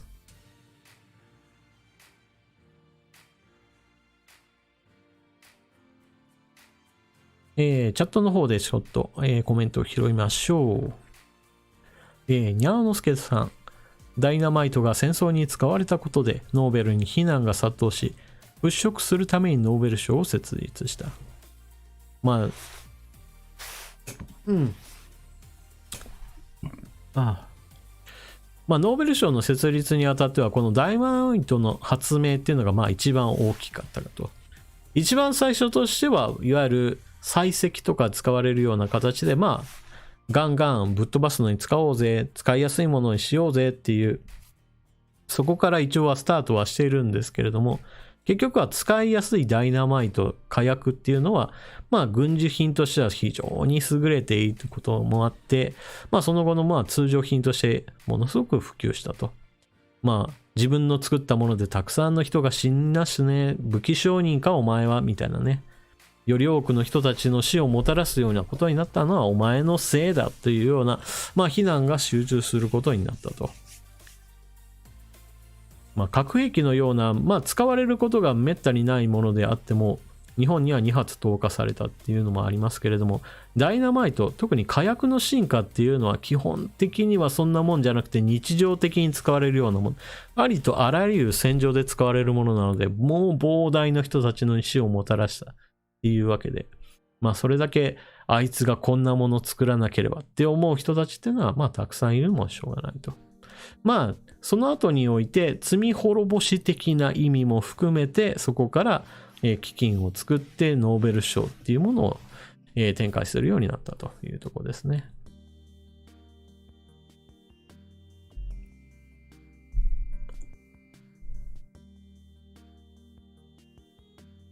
幸子塩田さん、東京大空襲の時の話でしょうかね。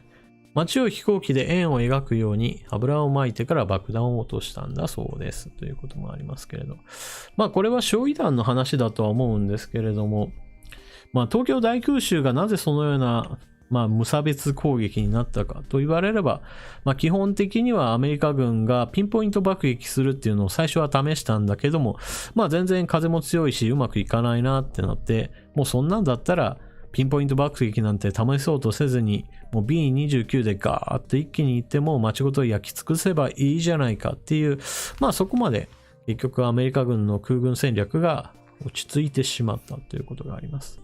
で、その理論から言うと、もうどうせやるんだったらより効率的にっていう話になって、街を全滅させようと思ったら中心部だけボコボコやっても意味がないと。もう逃げられないようにその周囲からまず炎の壁を作って、その炎の壁になった後において中を空爆すれば、まあ一番被害を最大化できるっていう話になってしまったと。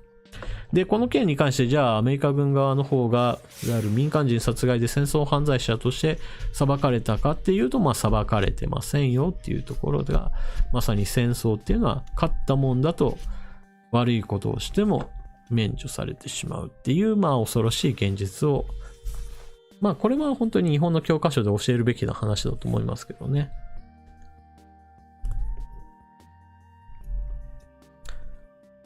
絨毯爆撃ってやつですね。そうです、そうです。まあこの絨毯爆撃っていうのを別にアメリカ軍が一番最初にやったかっていうと別にそういうわけではなくて、もうヨーロッパ戦線でドイツの戦いとかでも実際に見られたところから、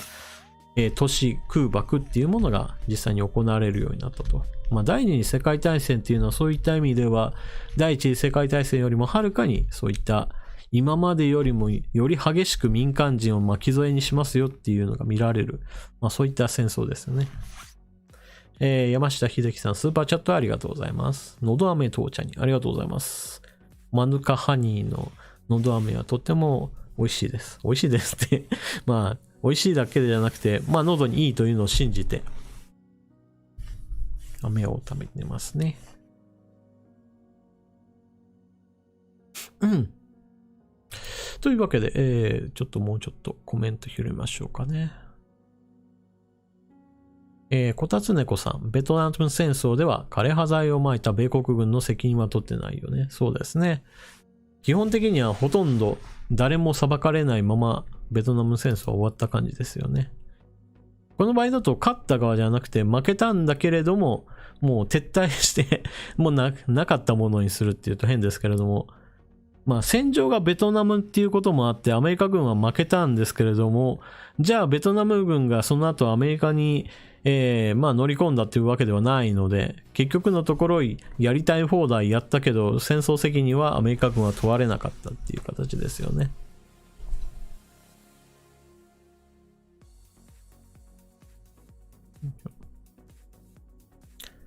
リュウジ稲妻さん、ダイナマイトって人はやめるために作ったわけじゃないのにな。そうなんですよね。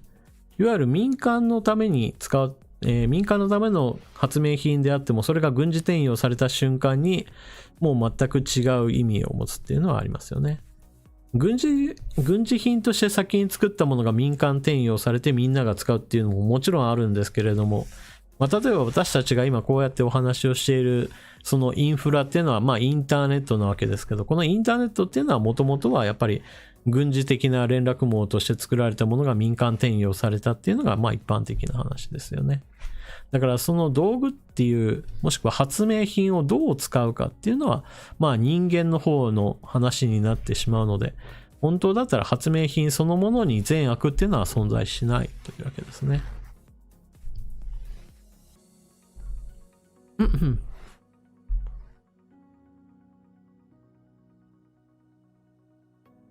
ん。ニャーソノスケさん。第一次世界大戦ではイギリスが毒ガス、塩素ガスを使った。そうですね。まあ、第一次世界大戦っていうのは本当に塹壕戦がもうひどいもので、この塹壕を相手方も味方も掘ってっていうことになると、まあ基本的に、まあほぼほぼ前進ができないと。もう目の前にいるんだよ敵っていうのが分かっても、その目の前の塹壕を、攻略するのができないと。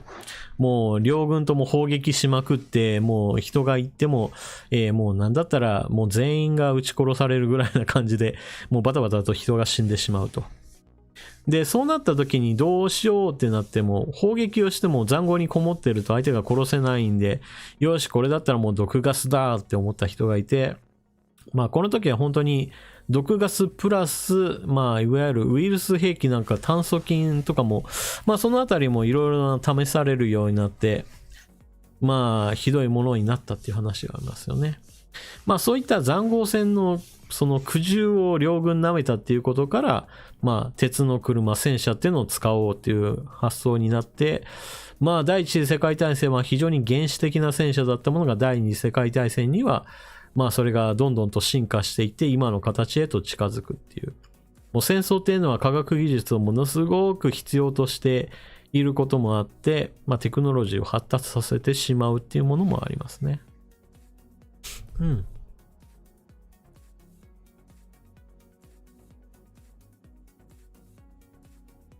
うん。よいしょ。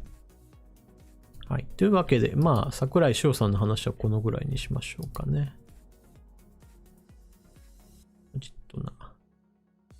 はい。それでは次を行きましょう。兵庫加古さんの書き込みをご紹介します。今、岸田総理に対して不信感しかありません。これからの日本が心配です。今の状況、上川さんはどう思われますかということですね。書き込みありがとうございます。よいしょ。で、それに対して追加コメント、桜島俊さん。全くことごとく裏切り、日本を悪い立場にしてしまう最低の総理大臣。総裁選の公約も高市早苗さんになんだろう。ちょっとわからんな。これはちょっと。中国大好きなんて言ってなかった。河野太郎よりマシと思ったのが間違い。やはりベターはベストの敵、高市早苗さんを選ぶべきだった。林外務大臣とか学歴が良くても愛国心のない政治や、石原伸晃氏問題とか、自分のことばかり先見性がなさはひどすぎる。安倍さんとの違いは持ってない人。安倍さんは何をしても良い方向に転がる。岸田さんは何をしても悪い方向に転がる。早くやめていただきたいということですね。さて、私のこの岸田総理に対する評価点というのはめっちゃくちゃ低いですよ。はっきり言って。不安しかないっていうのがなんか、ここ最近の私の岸田総理のなんか、関連する動画を作るときにちょっと口癖になっていて悪いなと思うんですけど、でも不安しかないですよね。もう何ら明るい未来が展望できないっていう意味で。なので、2022年、もしかしたら私が一番多く口にする言葉っていうのが、この政策は愚策だっていう言葉を一体何度言うことになるんだろうかなっていうね。こんな嫌な予想したくないなって思うんですけれども。愚策っていうのは愚かな策と書くわけなんですけれども、とてもじゃないが上策だとは思えないし、っていうようなことが、これから十分いっぱい出てくるんじゃないかなと思ってます。というのも参院選っていうのがこれの後出てくるわけですけれども、この時にどうしてもいろんな政策を喋らないといけない場面がやってきます。何々の政策については私はこうやろうと思いますっていう話がいろんな段階でしなければならない。これはやっぱり選挙のない時だとなんとなくうやむやで進んでいきますけど、選挙になるとこれを改めて全部言わないといけなくなると。憲法改正どうしますか、経済対策どうしますか、社会保障費問題どうしますか、選挙制度どうなるんですかとかね。そういった話を全部いっぱい出てくるわけですよ。そうなった時に一番岸田総理のこの問題点っていうのは、言ったことをやる気がないんだなっていうね。ここが一番痛いとこなんですよね。例えば中国に対しても経済安全保障問題っていう観点から中国に対しては物を言いますよ、日本としてはしっかり対応しますよっていうことを岸田総理は少なくとも言っていました。言っていたんだけど今どうなっているかって言えば、ポストを作りました。ポストに人をあてがいました。その上で何もやりませんよっていう状態になってるんですよ。これ本当に悪質だなと思っていて、これまでだったらもうそもそもその話題に触れないっていう状態で、何々やれよって突っ込むっていうパターンだったわけですけれども、岸田総理の場合だと何々をやりますよと言った上でやらないっていう形で、政治に関して関心が低い人だと何々をやりますよでその後のどうなってるかなっていうのを結構見てないというか知らないっていうことがあるんですよね。だからきっとこの人はやってくれるだろうなっていうところで、例えば選挙が終わりましたと。でその後の関心がない時には特に政治的なニュースは見ていないっていうこともあって、なんとなくうまくいってるんだろうなぐらいな感じでスルーしているっていう状況が起こってしまうと。一方においてこのチャンネルで皆さん私の話聞いてるわけですけど、別に私の話を聞いてるわけじゃなくて、みんながそれぞれ普段のニュースであるとか、そういった SNS でみんなが何を関心を持っていろんな話題を話し合ってるかっていうのを見ていると、これはひどいなって思うことはたくさんあると思います。別に私が言わなくても、私が話題にしていなくても、私はこのことに気になるな。今回岸田さんこういう風に動いてるんだ。ちょっとこれダメだなって思うっていう、そういったことはいろいろ起こってると思います。だから2022年っていうのはそういった意味では、岸田総理が改めて参議院選挙の時に、私これやりますよ、あれやりますよ。だからこれからも自民党政権よろしくお願いしますよっていうのに、騙される日が来てしまうんじゃないかなっていうね。何々やりますよ。それやるんだ。よかったね。っていうような、そういったところうまくついてくる可能性があるなっていうね。そして私のこの予想は外れてほしい。もう単純に、なんていうかな、普段政治的な関心が低い人たちをうまくごまかして選挙に勝ちましたなんていうのが一番悪い状態です。はっきり言って。現在のところ岸田総理は何々をやりますよって言った後に結局やらないぞっていう雰囲気をどうしてもね、やってるのでね。参議院選挙でそれがさらに輪をかけた状態で、選挙に勝ってしまうと、その後、岸田政権が長期政権化してしまうので、日本に対するダメージがどんどんと溜まってしまうんじゃないかなってちょっと思っております。うん。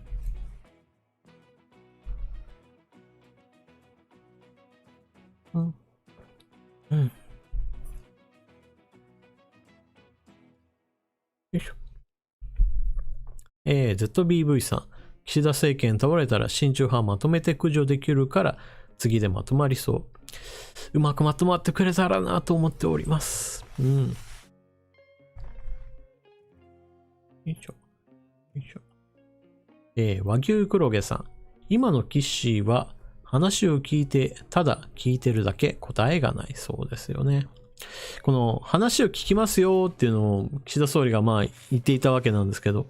誰の話を聞いているんだっていういわゆるツッコミを入れたくなるパターンですよね。本人が考えたのかどうかわからないけど、これはきっと誰かの入れ知恵じゃないかなって思う。そういった展開はことごとく続いているように私には思えますからね。この具体例として一番わかりやすいのはやっぱりクーポン券5万円をどうするか問題ですよね。これなんかは、公明党の話を聞きますよっていうところから出てきた話で、5万円は現金で配ります。5万円はクーポンを基本にしてください。この話を聞いて、いや、それ10万円で普通に現金1本でいいじゃないって私なんかは思うし、インターネット上のアンケートなんかでも見てもやっぱり、いや、現金一括でいいのになんでクーポンにこだわるのっていうのが、体制なんじゃないかなと私は思います。でも、岸田総理はそういった国民の声よりも、公明党の声を聞いてしまうと。だから誰の話を聞くのっていうのはこれ結構大事ですよね。公明党にしてみればもうある程度、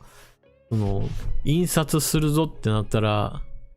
なんていうかな、業者はある程度選定されるだろうって言われています。これはなんでかっていうと、町の印刷屋さんの場合だと確かにチラシとかを印刷する分には問題ないと。でも、クーポンの場合だと何が問題になるかっていうと、偽造対策として何かしらのものを導入しないといけないと。ただすればいいぞっていうもんじゃないと。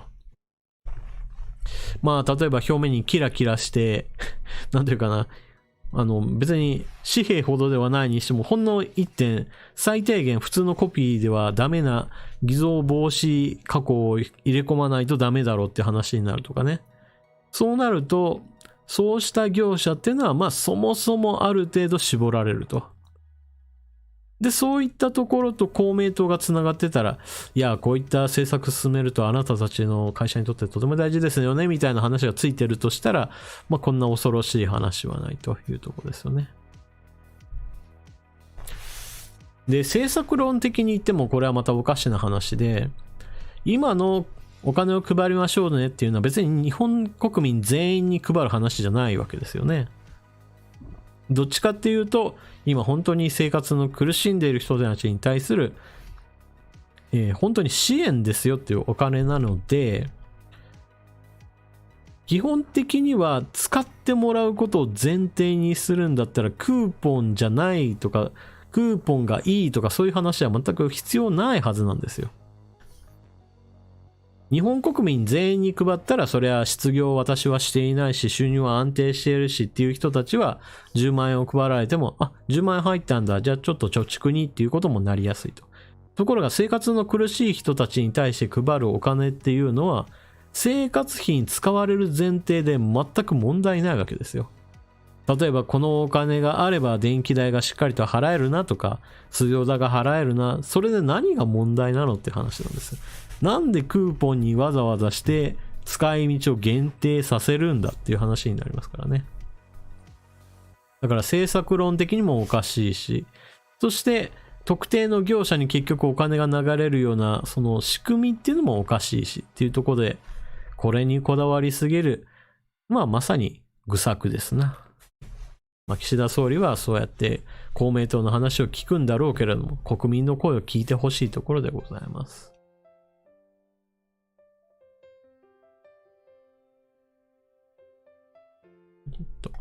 というわけで、兵庫加古さん、書き込みありがとうございました。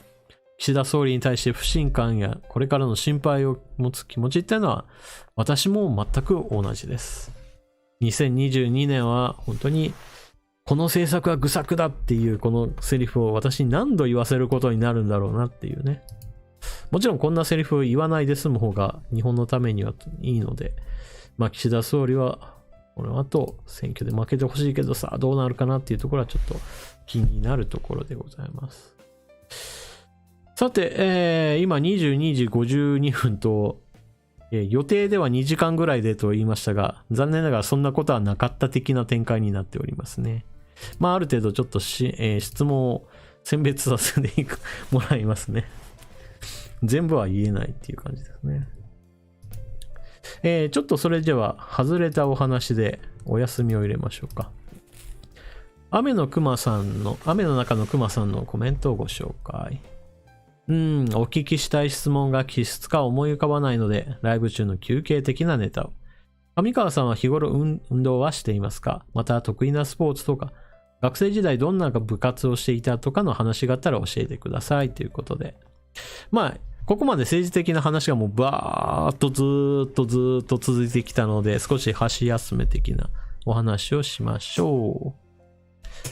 う。私は基本的に運動っていうのは子供の頃からとても苦手でっていう感じで全然しておりません。大人になって思うことっていうのは、運動っていうのはなんていうかな、誰かと競わない限りは楽しくできるなとは思うんですよ。例えば散歩をするのに誰かと競うことはないわけじゃないですか。例えばどこどこに、神社仏閣行こうかな、見て回ろうかななんていう時に別に順位なんかないわけですから、もうテコテコと歩くと。そういった具合にして無理のない形で運動するのは全然いいと。スポーツ競技となると私は基本的にほとんどの競技でダメですね。というのも、運動神経がいい悪いっていうことは表現としてありますけど、あれは何を示しているかっていうと、自分の体を自分の思った通りに動かす能力があるかないかっていうのが運動神経がいいか悪いかの判定になります。例えば運動神経がいい人がなぜすぐに他の人よりも早くいろんな動きを習得できるかっていうと、見本として見たものを自分の中に頭の中でトレースして、それを自分の体で再現する能力が高い人っていうのが、スポーツが非常にうまくなりやすいです。で、これはほとんどの場合だと自分が認識していないことがあるので、もう子供の頃に誰か上手い人を見て、自分もこんな動きしたいなって思ったことをすぐにできて、そういったことを大人が見てみると、君は運動神経がいいね、筋がいいよとか、天才だねとか言われることがあるわけですね。で、一方私はそういうのとは全く無縁な状態だったので、そもそもそんな考え方自体、子供の頃は知らなかったですからね。球技で野球をしましょうってなったら、例えばフライが上がるじゃないですか。まあ外野で守ってると、ボールが飛んできたぞ、取れよっていう風に言われたとしても、ボールどこみたいな感じで、基本を知らないと。ボールの落下点の下にまず体を入れて、手のひらの大きいところで受け止めるようにして腕を出しなさいみたいな、そんな基礎知識ないから、まあとりあえず、こっちの方かなみたいな感じで近づいていって腕を伸ばしたら全然違うところにボールがボドって落ちるみたいな感じで、で、それを見て周りの子が何を言うかっていうと、どこ見てんだよとかいう感じでまあ怒られると。まあ基本的に学校の体育っていうのはそんな感じで、運動のできない私にとってはまあ苦痛しかないみたいな感じでしたよね。で、走るとかそういった基本的なもので言っても、実際にはね、走り方っていうのは非常に大事なんですけれども、学校の体育の授業っていうのはどういう風にして走るっていうその基本動作をすればいいかもほとんど教えてくれなかったように私には思います。例えばグラウンド3周ねみたいな形で何をやるかは教えるんだけれども、どういうフォームで走ればいいのかみたいな、そういった話は全然しなかったですよね。むしろ大人になってから私は自分でそれを学ぶ機会があったので学んだんですけれども、学校の体育っていうのは本当にその個人個人にしっかりとものを教えてくれないものだったなっていうふうに思いますね。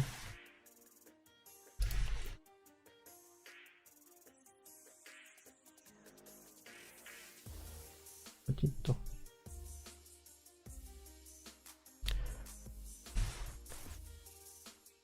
みつきますさん、デブもみんなと同じ距離を持久走まあそうですね、ありましたひょうかっこさん、スーパーチャットありがとうございます。のど飴台にしてください、ありがとうございます。ルニハニさん、ナルト走りって本当に走れるのかしら。走れますけど、腕を振らないっていうのは結構スピードが上がらないですね。結局足だけで走ってる状態なので、なんだかんだ言って腕振りっていうのは大事だと思いますよ。足と腕の連動、まあ連携っていうのをあった方が明らかに体は走りやすいですからね。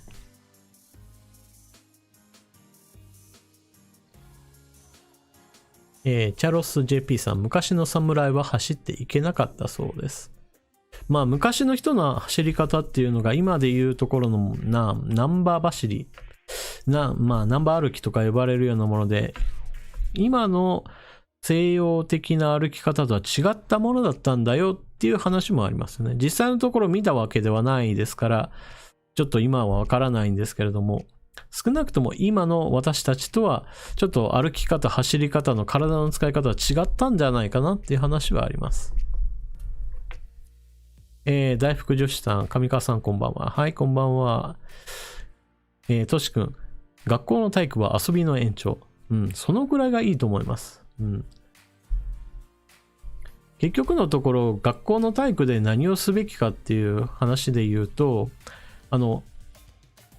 これはね、異論はあると思います。異論はあると思いますけれども、競争させる対象は、今の学校教育は間違ってると思います。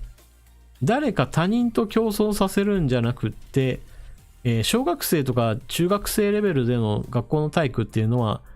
競争相手は過去の自分とさせるのがいいと思ってます。例えば100メートル走をしましょうってなった時に、A 君が一番速いからこれに勝とうと思ってその他の人たちが競争するよりは、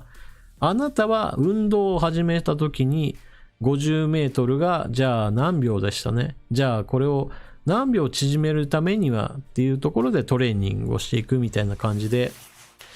できなかったことができるようになったっていう、いわゆる成功体験を覚えるっていうのがまあ一番大事じゃないかなと思っています。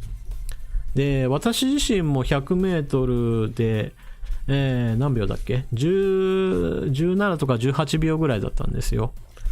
で、50メートル走で行ってもめちゃくちゃ遅いような感じで、でも100メートルが例えば18秒からスタートしていっても、トレーニングしたら100メートル15秒ぐらいになった時にはやっぱり100メートル3秒も速くなったらやったーみたいに思うわけですよ。でももちろん競技レベルで言うと100メートルなんて、まあ今で言うと9秒何歩とか10秒とかいう感じで、まあ勝負してる世界なので、100メートル18秒の遅い子が、まあ15秒になったって誰も目にしないわけですよ。でもそれは競技の世界だからダメであって、自分自身の成長っていう意味では100メートル3秒縮まったっていう、まあそういう経験なんですよね。まあこのようにして、誰かと競争させるよりも自分自身と競争させた方が、まあ断然成長を感じることができるので、私はそっちの方がいいと思いますね。走る、飛ぶ、まあ全ての動作に対しても、やっぱり過去の自分と比べて今の自分の方がより良くなったよとか、トレーニングすることによって自分ができないことができるようになった。だから自分自身も褒められるし、そして周りの人も、あ、そういう風にして記録が伸びたんだなっていう風にして、まあ、叱るっていうことがほぼないですからね。成績が伸びていくってことに関しては。リュウジさん、50メートル5秒台だったら俺が答える。100メートルになると遅くなります。いや、50メートル5秒だったらすごい速いじゃないですか。まあただ100メートルになるとどうしてもそれはまあ遅くなりますよね。まあそういった意味では運動会になったら50メートル走、70メートル走、100メートル走っていう具合にして、まあクラスの人たちと戦う場面が出てくるわけなんですけれども、まあそれはまああくまでも仕方ないとは思うんですけれどね。そこでは順位は決めても私はいいと思います。一時期はそこでもみんな競争はダメだよっていう話にはなって、結局のところみんな手をつないで一斉にゴールみたいな、まああれはちょっとねやりすぎだと思いますね。学校の体育のレベルにおいてはそれぞれが自分の記録を乗り越えていく、自分自身と競争すればいいんだけど、その結果としてじゃあみんなで戦った時にあなたは何位なのかっていうのはまた別の話としてやればいいと思いますね。で、中には競技に向かっていく人たちもいるので、そこはまあ仕方ないでしょうというところですね。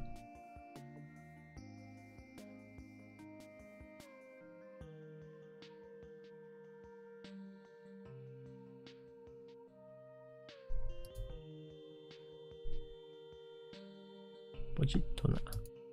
さて、それでは、23時に到達いたしましたので、最後の話題選定に行きましょうかね。最後はどれにしようかな。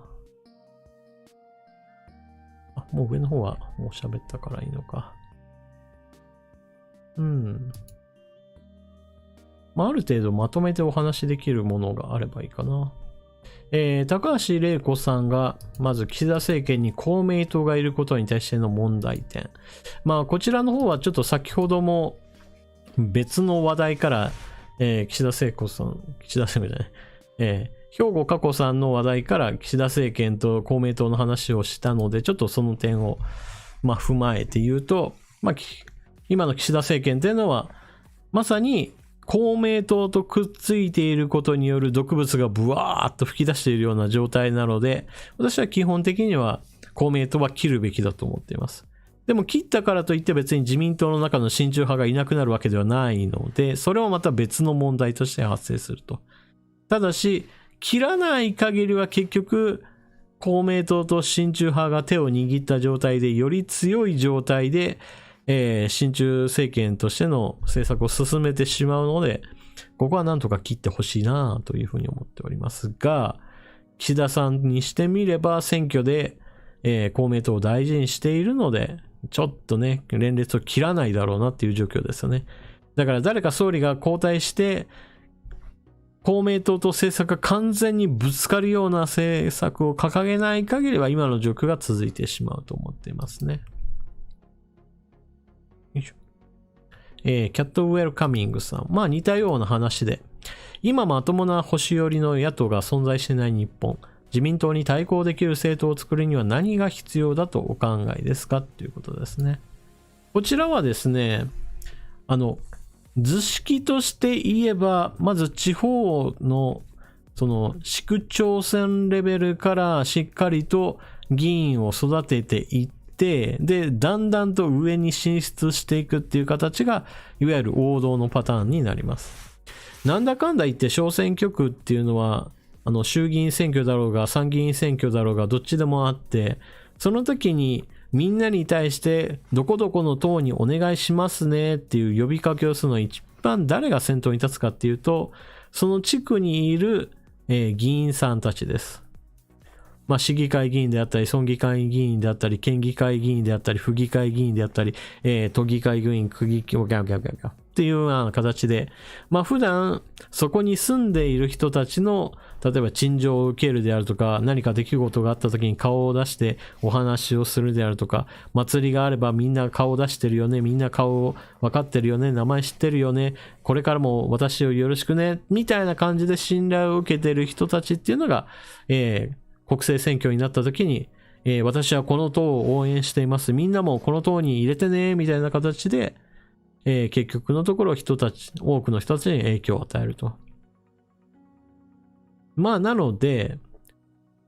基本的には自民党に代わる政権の与党っていうのを作ろうと思ったら時間がかかるんだけれども、結局地方から、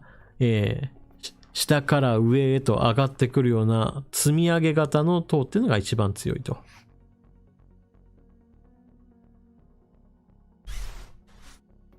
まあこれはもう完全に自民党に、入れ替わる形での与党ですね。で、瞬間的にだったら、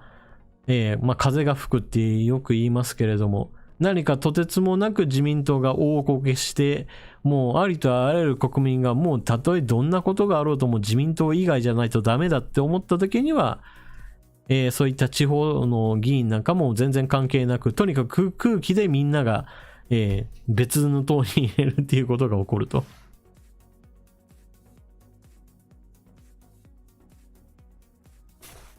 まあそれで一回民主党にみんな入れて、まあ大失敗したんですけれどもね。まあこれは健全な形ではないとは思うんですけど、でもそういった形で、まあ一応政権が変わることはあると。時間はかかっても下から積み上げていって全国政党を作っていくっていうのがまあ本来の王道パターンですね。これがまたなかなか難しいパターンでございます。まあ何しろそういった下から積み上げていくっていうのは時間もかかるし、とにかくその地方ごとの選挙っていうのはその地方の問題を解決することがまあ第一優先になるので、なかなかね、どこかの政党に一気にくら替えしていくっていう世界ではないですからね。その他行きましょうか。こたつねこさん。最近テレビ番組で芸人が体を張るバラエティ番組や芸人をいじったりすることも少なくなり、猫や犬などの動物動画の番組が多すぎてつまらないです。BPO の放送倫理、番組向上機構に配慮していては国民のテレビ離れが増える一方です。上川さんはテレビ番組の現状をどのように感じてますかということですね。まあ、テレビに規制がどんどんと増えてきて、これがバラエティを面白さを削ってるんだっていう話っていうのはまあ確かにあると思います。だんだんと、その影響力っていうのが増えてるっていうのも実際そうです。例えばですね、以前と比べてどんなところが大きく変わったなっていうその実例として挙げられるのが、まあ CM ですよね。番組そのものについて言えば先ほども、書き込みありましたけれど、動物番組、いわゆる当たり障りのないものを作りましょうみたいなことが流行ってるわけですけれど、テレビ CM っていうのは非常に短い時間でまあ集約されてるんですけど、そこにも大きな変化がある。例えば食べ物についてのコマーシャルを作りましょうってなった時に、以前であれば例えば女性の人が調理をして、そこに子供と旦那がいるところに料理を出してみんなで食べて、わあ美味しいみたいな感じの、まあそういったものの定番にあったわけですけれども、今ではそういったことがそういったものが今はものすごい減ってます。で、これは一体何かっていうと、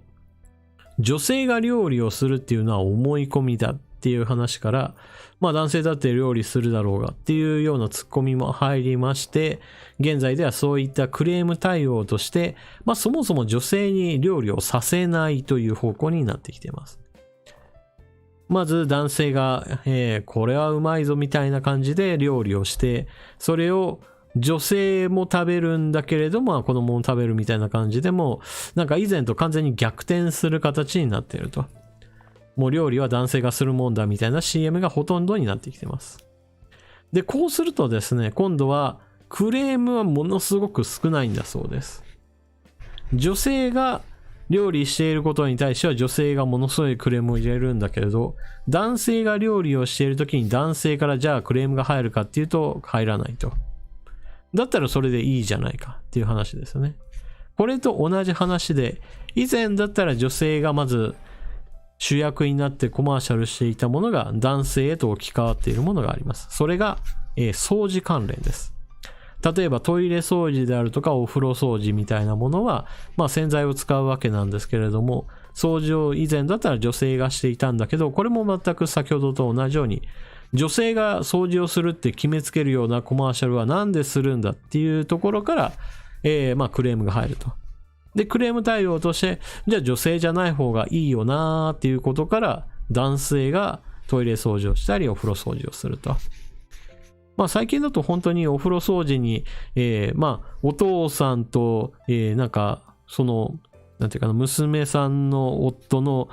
とあと男の子みたいな感じで男3人でお風呂掃除していて、なんだか女一回も出ないのかみたいな、そんなコマーシャルもありますからね。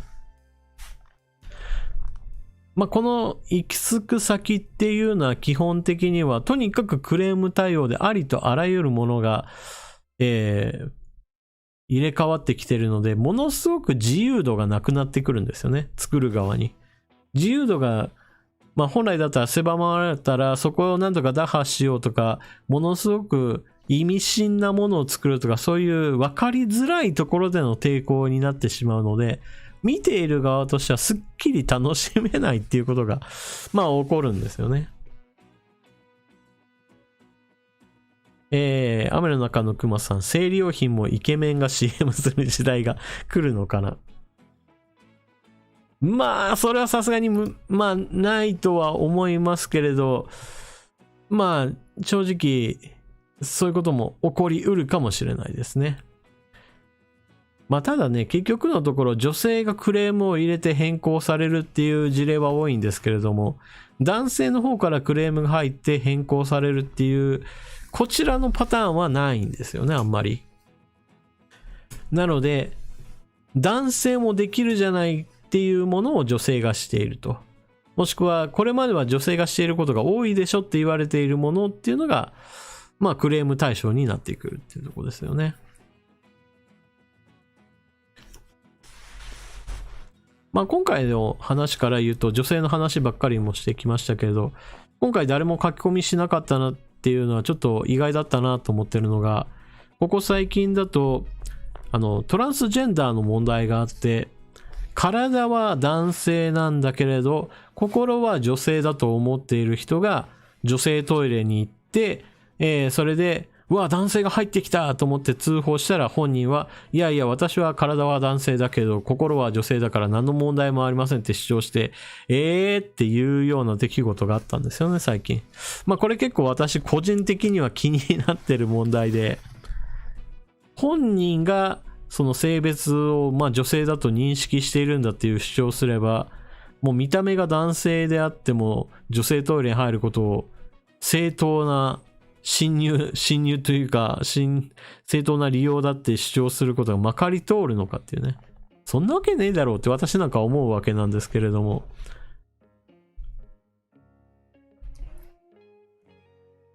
もう本当にややこしくなる世界でございます。まあ男性女性そして、どっちでもありですよ的な感じで性別っていうのはまあいろいろ分かれてるんですけれども、他の国でじゃあどうなってるかなっていう話になった時に、この男性女性それ以外用っていう形でやっぱりもう第三の性として別枠にしていることがあるんですね。もう無理やり男性と女性だけに分類するっていうのがもう無理だったら、やっぱりそれ以外っていうものを日本でもこれから作る必要があるんじゃないかなと思いますね。そういうややこしいわっていう問題ですね。まあお風呂の場合だと混浴を作るっていうパターンでしょうかね。で、多目的トイレはやっぱり多目的トイレとしてちょっと別の使い方があるので、それはそれでまたちょっと別枠として考えた方がいいと思います。男性用トイレ、女性用トイレ、そして、それ以外の性別を自認する方用のトイレ、そして、多目的トイレっていう形で、まあ4つ種類があれば対応できるんじゃないかなと。で、男性用トイレも女性用トイレもそうなんですけれど、まあやっぱり一つ一つちゃんと個室にするっていうのがまあいいんじゃないかなと思いますけどね。で、これは今は私たちの生活の話をしていますけれども、あとスポーツの方でも同じ問題が起こっていて、男性として生まれて育ちましたよ。でも大人になってから私は女性として、性別変更しましたよっていう方でも、もうガタイがまるっきり男じゃないのって思うような人がまあスポーツ選手として出てくると。もう生まれた時から女性の体ですよっていう人に、生まれた時は男性だけど後から女性にチェンジしましたよっていう人が混ざると、もう全く叶わないっていうことが起こりますからね。だからトイレと同じで、やはり男性、女性、そして、そこからちょっと性別変更した人は別枠のやっぱり競技としてやってもらうのがいいんじゃないかなと私は思ってます。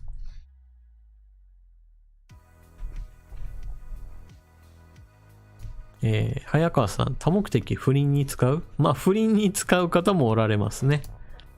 まあ芸能人の方で確か多目的トイレで、まああれこれして大問題になった人とかいますからね。まあでも本来だったら別にそういう目的は、用途外でございます。男女の交わりはそういう場所をご利用くださいということですね。ドライジンさん、スーパーチャットありがとうございます。コメントないですが、まあコメントなくてもちゃんと取り上げていきますよ。その他、スーパーチャットないですな。見落としは。はい、大丈夫だね。ZBV さん、義手も進化したらパラリンピックの方が記録出そう。そうですね。義手も今はどんどんと、義手、義足、その他そういう身体を保護するっていうものは以前よりもはるかに高性能なものが出てきていて、新しい道具として認識すると今のそういった義足や義手を使わない人よりも使った人の方が記録が伸びるっていうことが、まあこれからは起こるだろうと言われてますね。よいしょ。桜島俊さん、競技も賛成で、そうですね。もう3つの性でいきましょうと。まあ、男性、女性、それ以外の性ということでいいんじゃないでしょうかね。っていうところですね。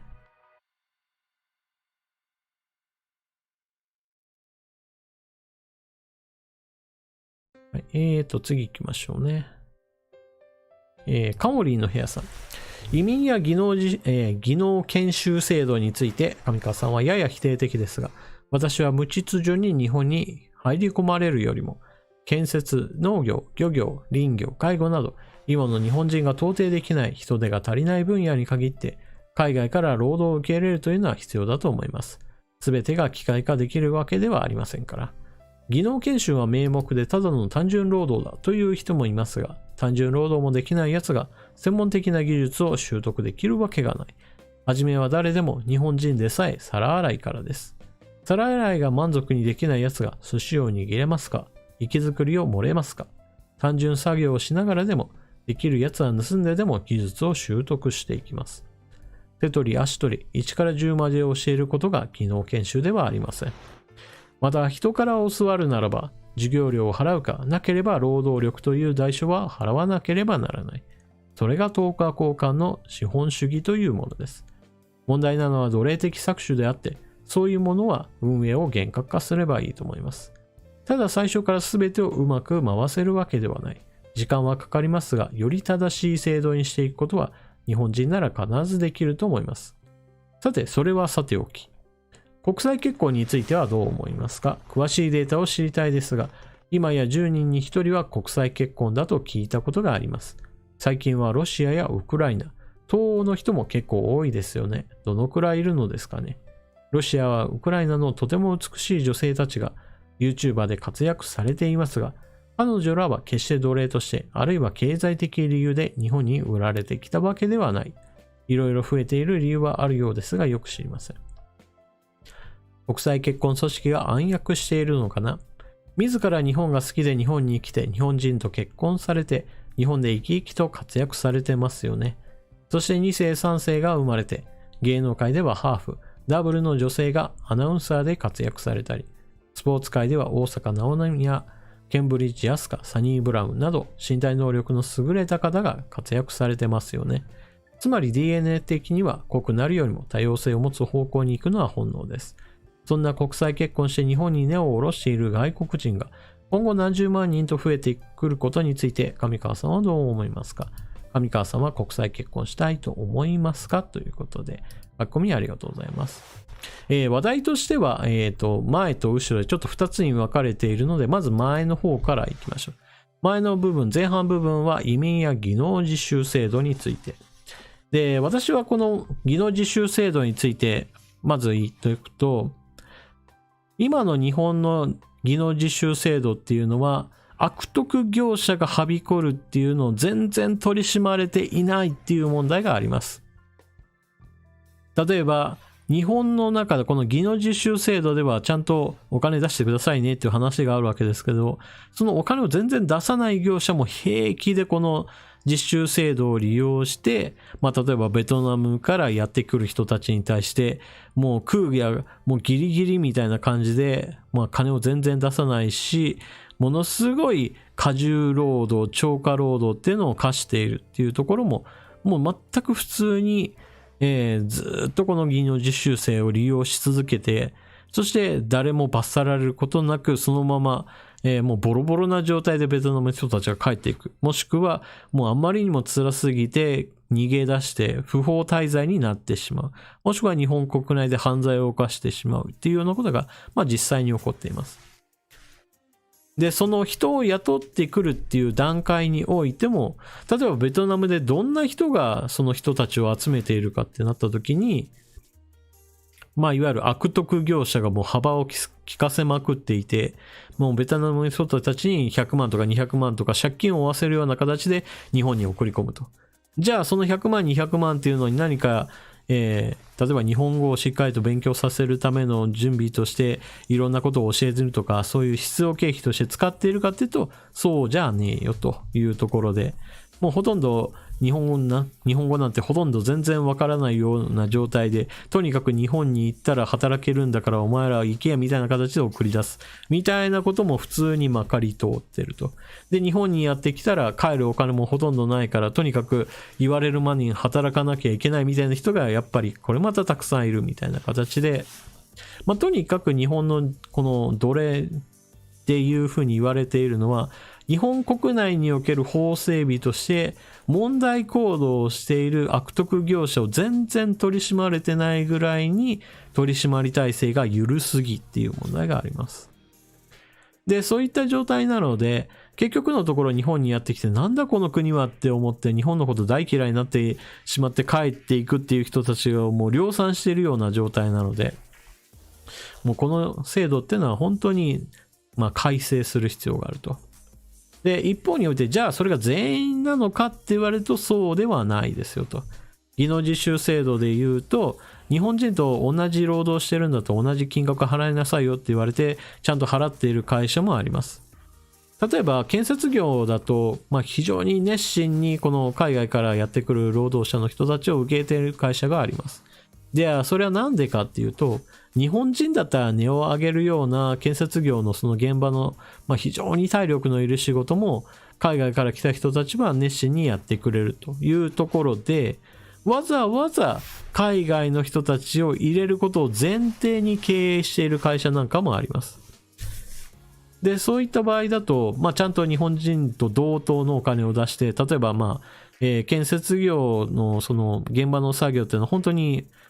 すごく体力を使うこともあって、月給50万円ぐらい出すっていうのも、普通に行われている会社あります。それは日本人にも出すし、技能実習制度に入った人たちに対しても払っているところは、ちゃんと払ってます。私はそれだったらいいと思うんですけども、悪徳業者がなぜ問題なのかっていうと、例えばベトナムの人や中国の人たちを日本に送り込んで、その人たちに払っている給料っていうのが、月給10万円ぐらいですよってなった時に、その月給10万円の人たちを束ねて事業をやって稼いでる企業が日本国内にあれば、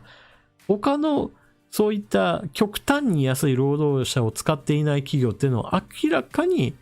商売としてはきつくなるわけですよね。当然利益は出ませんから、日本人でだけで運営しているところは給料が絶対上がるどころか、もう何だったら倒産に追い込まれるようなことがある。こういった不当な競争っていうのが起こらないように改正しない限りは、やっぱりこの技能研修制度についてはもう大改革する必要があると思います。このままじゃ絶対ダメですね。で、移民制度の話について言うと、私は移民制度がなぜダメかっていうと、将来的に見た場合において科学技術の発展はこの後どんどんと発達するっていうのが私の考え方です。決して人類文明が滅んでもう文明崩壊して今の科学技術がものすごい後退するっていうことは私は考えていません。そういったことを考えた場合において確かに全ての産業を無人化したり機械化することは不可能なんですけれども、でも多くの産業においては無人化したり機械化することを前提にした社会制度にする必要があります。だから技能実習制度なんかは例えば10年とか20年単位で日本で働くっていうのは私は全然ありだと思うんですけど、移民の問題っていうのは科学技術が発達して人間の人手っていうのがどんどんと不要になってくる時代においても日本にとどまってしまう、合法的にとどまってしまう人たちっていうのが増えてしまうから、私は移民制度については基本的には反対です。で、移民制度について話をするとき、この、カオリンの部屋さんが書かれているように国際結婚とのつながりで言うと、日本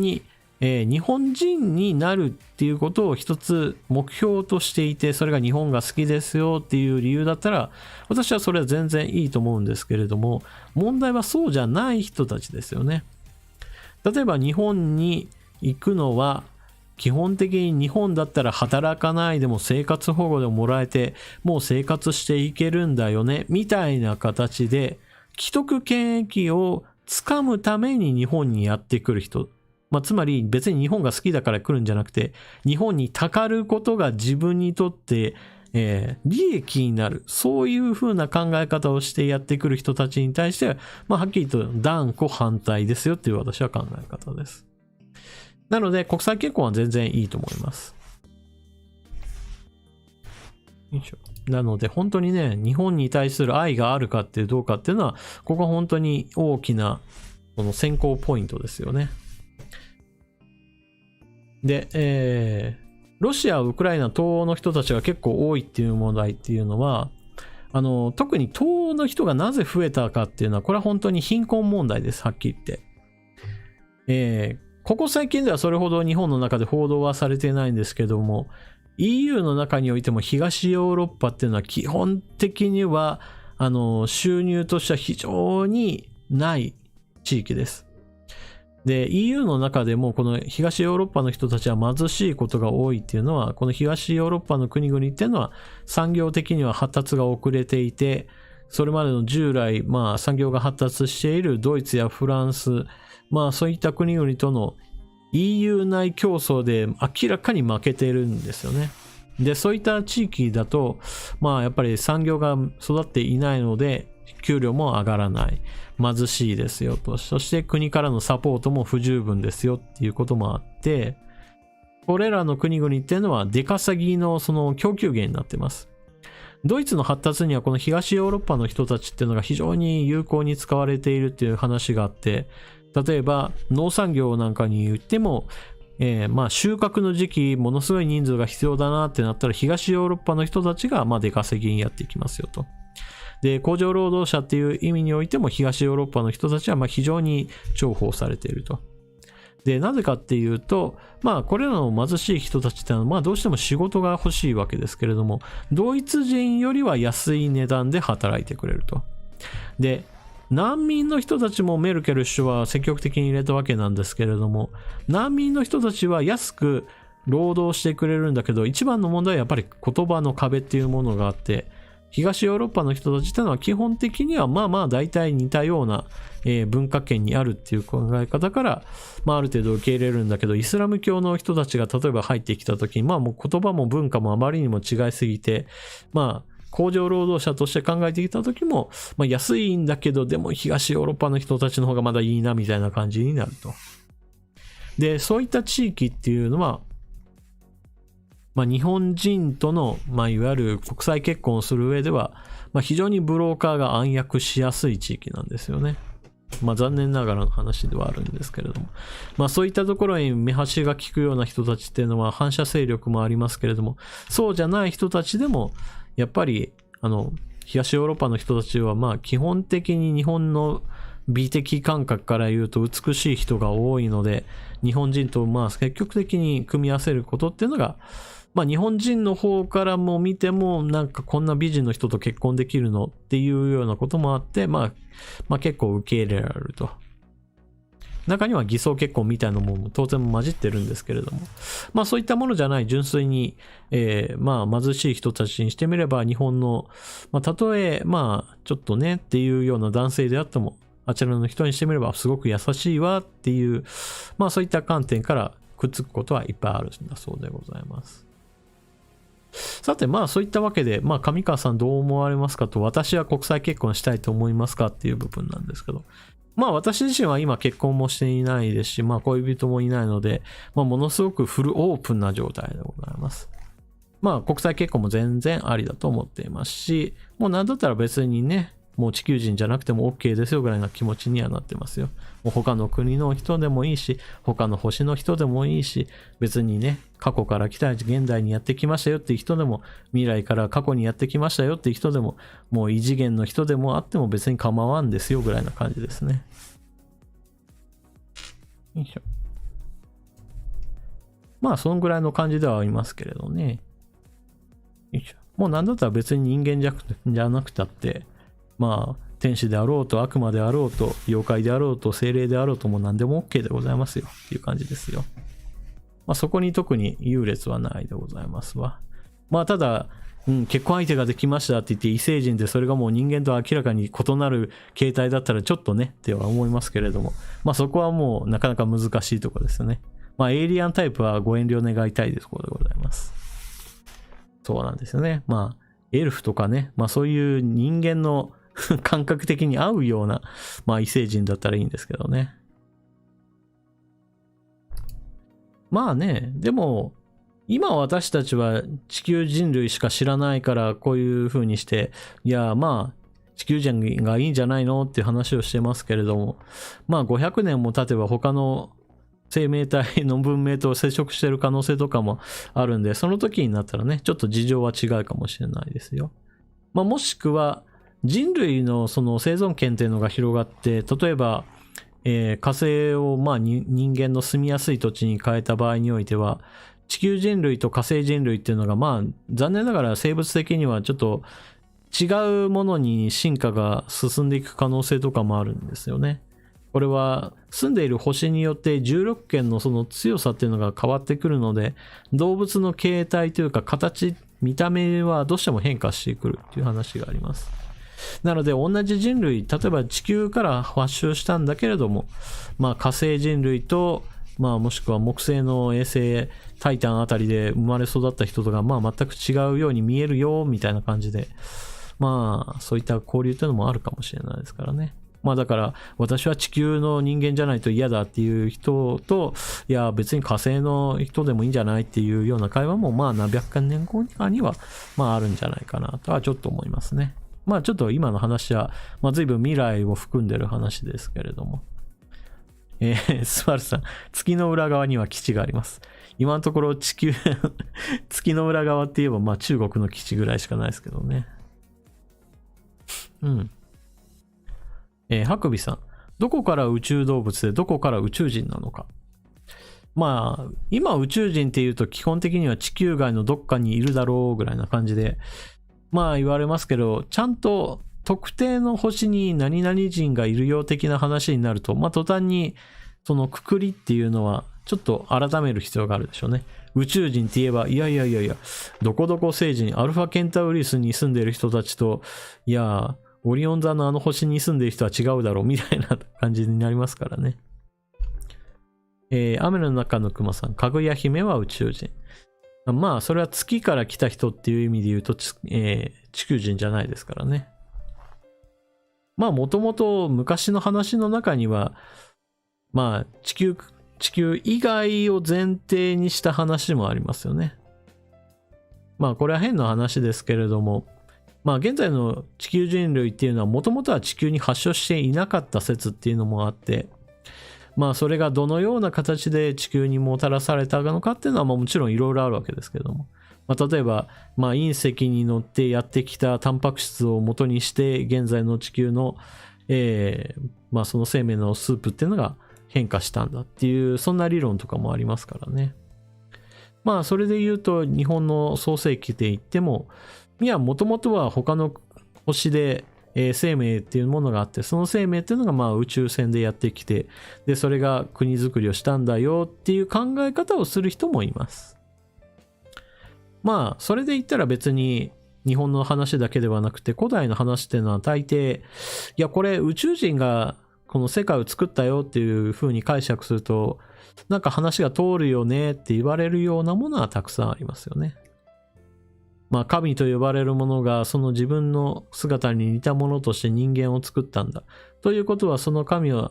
まあもともとは他の星の生物で、その星の生物が地球にやってきて、まあ自分と同種の生命体っていうのをまあ地上に作ったんだよっていうふうにまあ受け止める、そういった考え方もありますね。これがまあチャロス JP さんが書かれているような置き去り宇宙人説に近いもの、まあもしくは宇宙人っていうのが地球にやってきてまあ作ったんだよ説とか、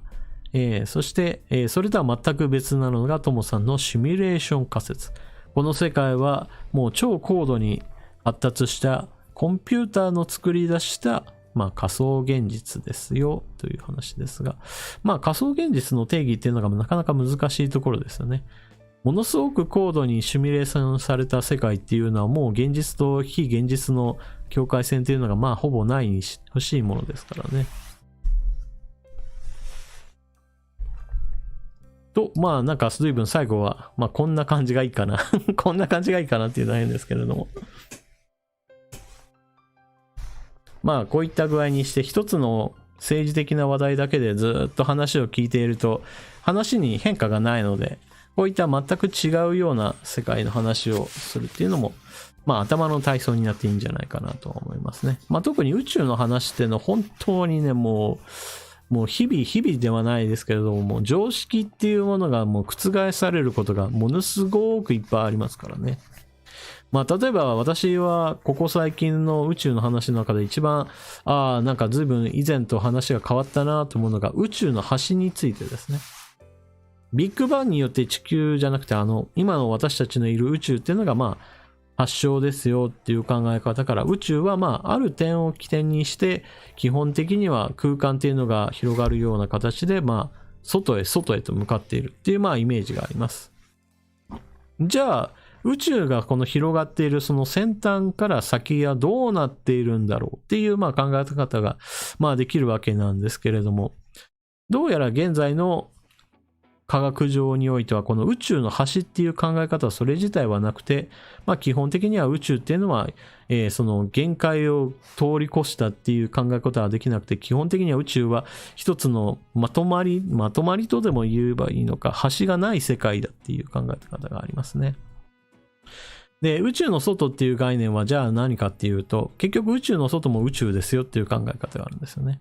で、これは多元宇宙論とか、まあそういうふうに言われることもあるわけですけども、宇宙っていう概念そのものも、今私たちのいる宇宙っていうのは結局のはもっと大きな宇宙のまあ内側にあるっていう話で、つまり、私たちの認識できる領域をはるかに超えて、まあ無限大に近い空間というか、まあ世界っていうのがあって、その中私たちがまあものすごくとんでもない広さだなと思っている宇宙っていうのも、所詮はその大きな世界の中の小さな世界という話ですよね。まあといった具合にしてなかなか宇宙っていうのも科学が進んでいくと今の概念っていうのもまたまたどんどん変わっていくんだろうなと思っていますね。よいしょ。ハクビさん、光の速度より速く宇宙が広がっているから地球に宇宙の外の情報が届くことはないということも、はい、それもありますね。まあ結局のところ最初の概念としてはビッグバンっていうのは物質が外に広がっていくんだっていう考え方からスタートしたわけなんですけど、現代においてはいや物質が外に進むだけではなく宇宙という空間そのものも拡大しているんだよっていうこともあって、まあ光の速さを超えて宇宙っていうのは広がっているっていう、まあこういう考え方になってるんですよね。ZBV さん、宇宙を知るには人の寿命は短すぎる。まあそうですね。まあ結局宇宙のことを知ろう、全部知ろうなんていうほどは、まあ文明が続くためには、今私たちの生きている世界っていうのは、西暦で言うと2000からまあ4000、5000年ぐらいまでいかない限りは、ちょっとね、そこまでいくかどうかわからんなというところですよね。まあそのぐらいになったらきっと、太陽をすっぽりと囲うような大損球を作ったりとか、もしくは太陽そのものをエンジンにするような、まあ超巨大な恒星エンジンと言われるようなものができてるとかね。まあそういった具合にして、今とはまあ夢物語みたいなものが、まあ夢物語じゃなくなってる世界っていうのがまああるんじゃないかなと思いますね。まあそのようにして私たちの日常生活には政治っていうのが大事なんですけど、時々そう言って、まあストレス解消になるような、もう今の生活とはもうかけ離れたような知識も時々見ていくと、なんか気分がすっきりはしませんけどね。気分がすっきりするわけじゃないですけど、頭の体操にはなっていいかなと思いますね。スバルさん、前世が宇宙人の人いますよ。まあ、いると思います。まあ、魂の定義っていうのはこれまた難しいものなんですけれども、魂っていうのは一般的には、まあ、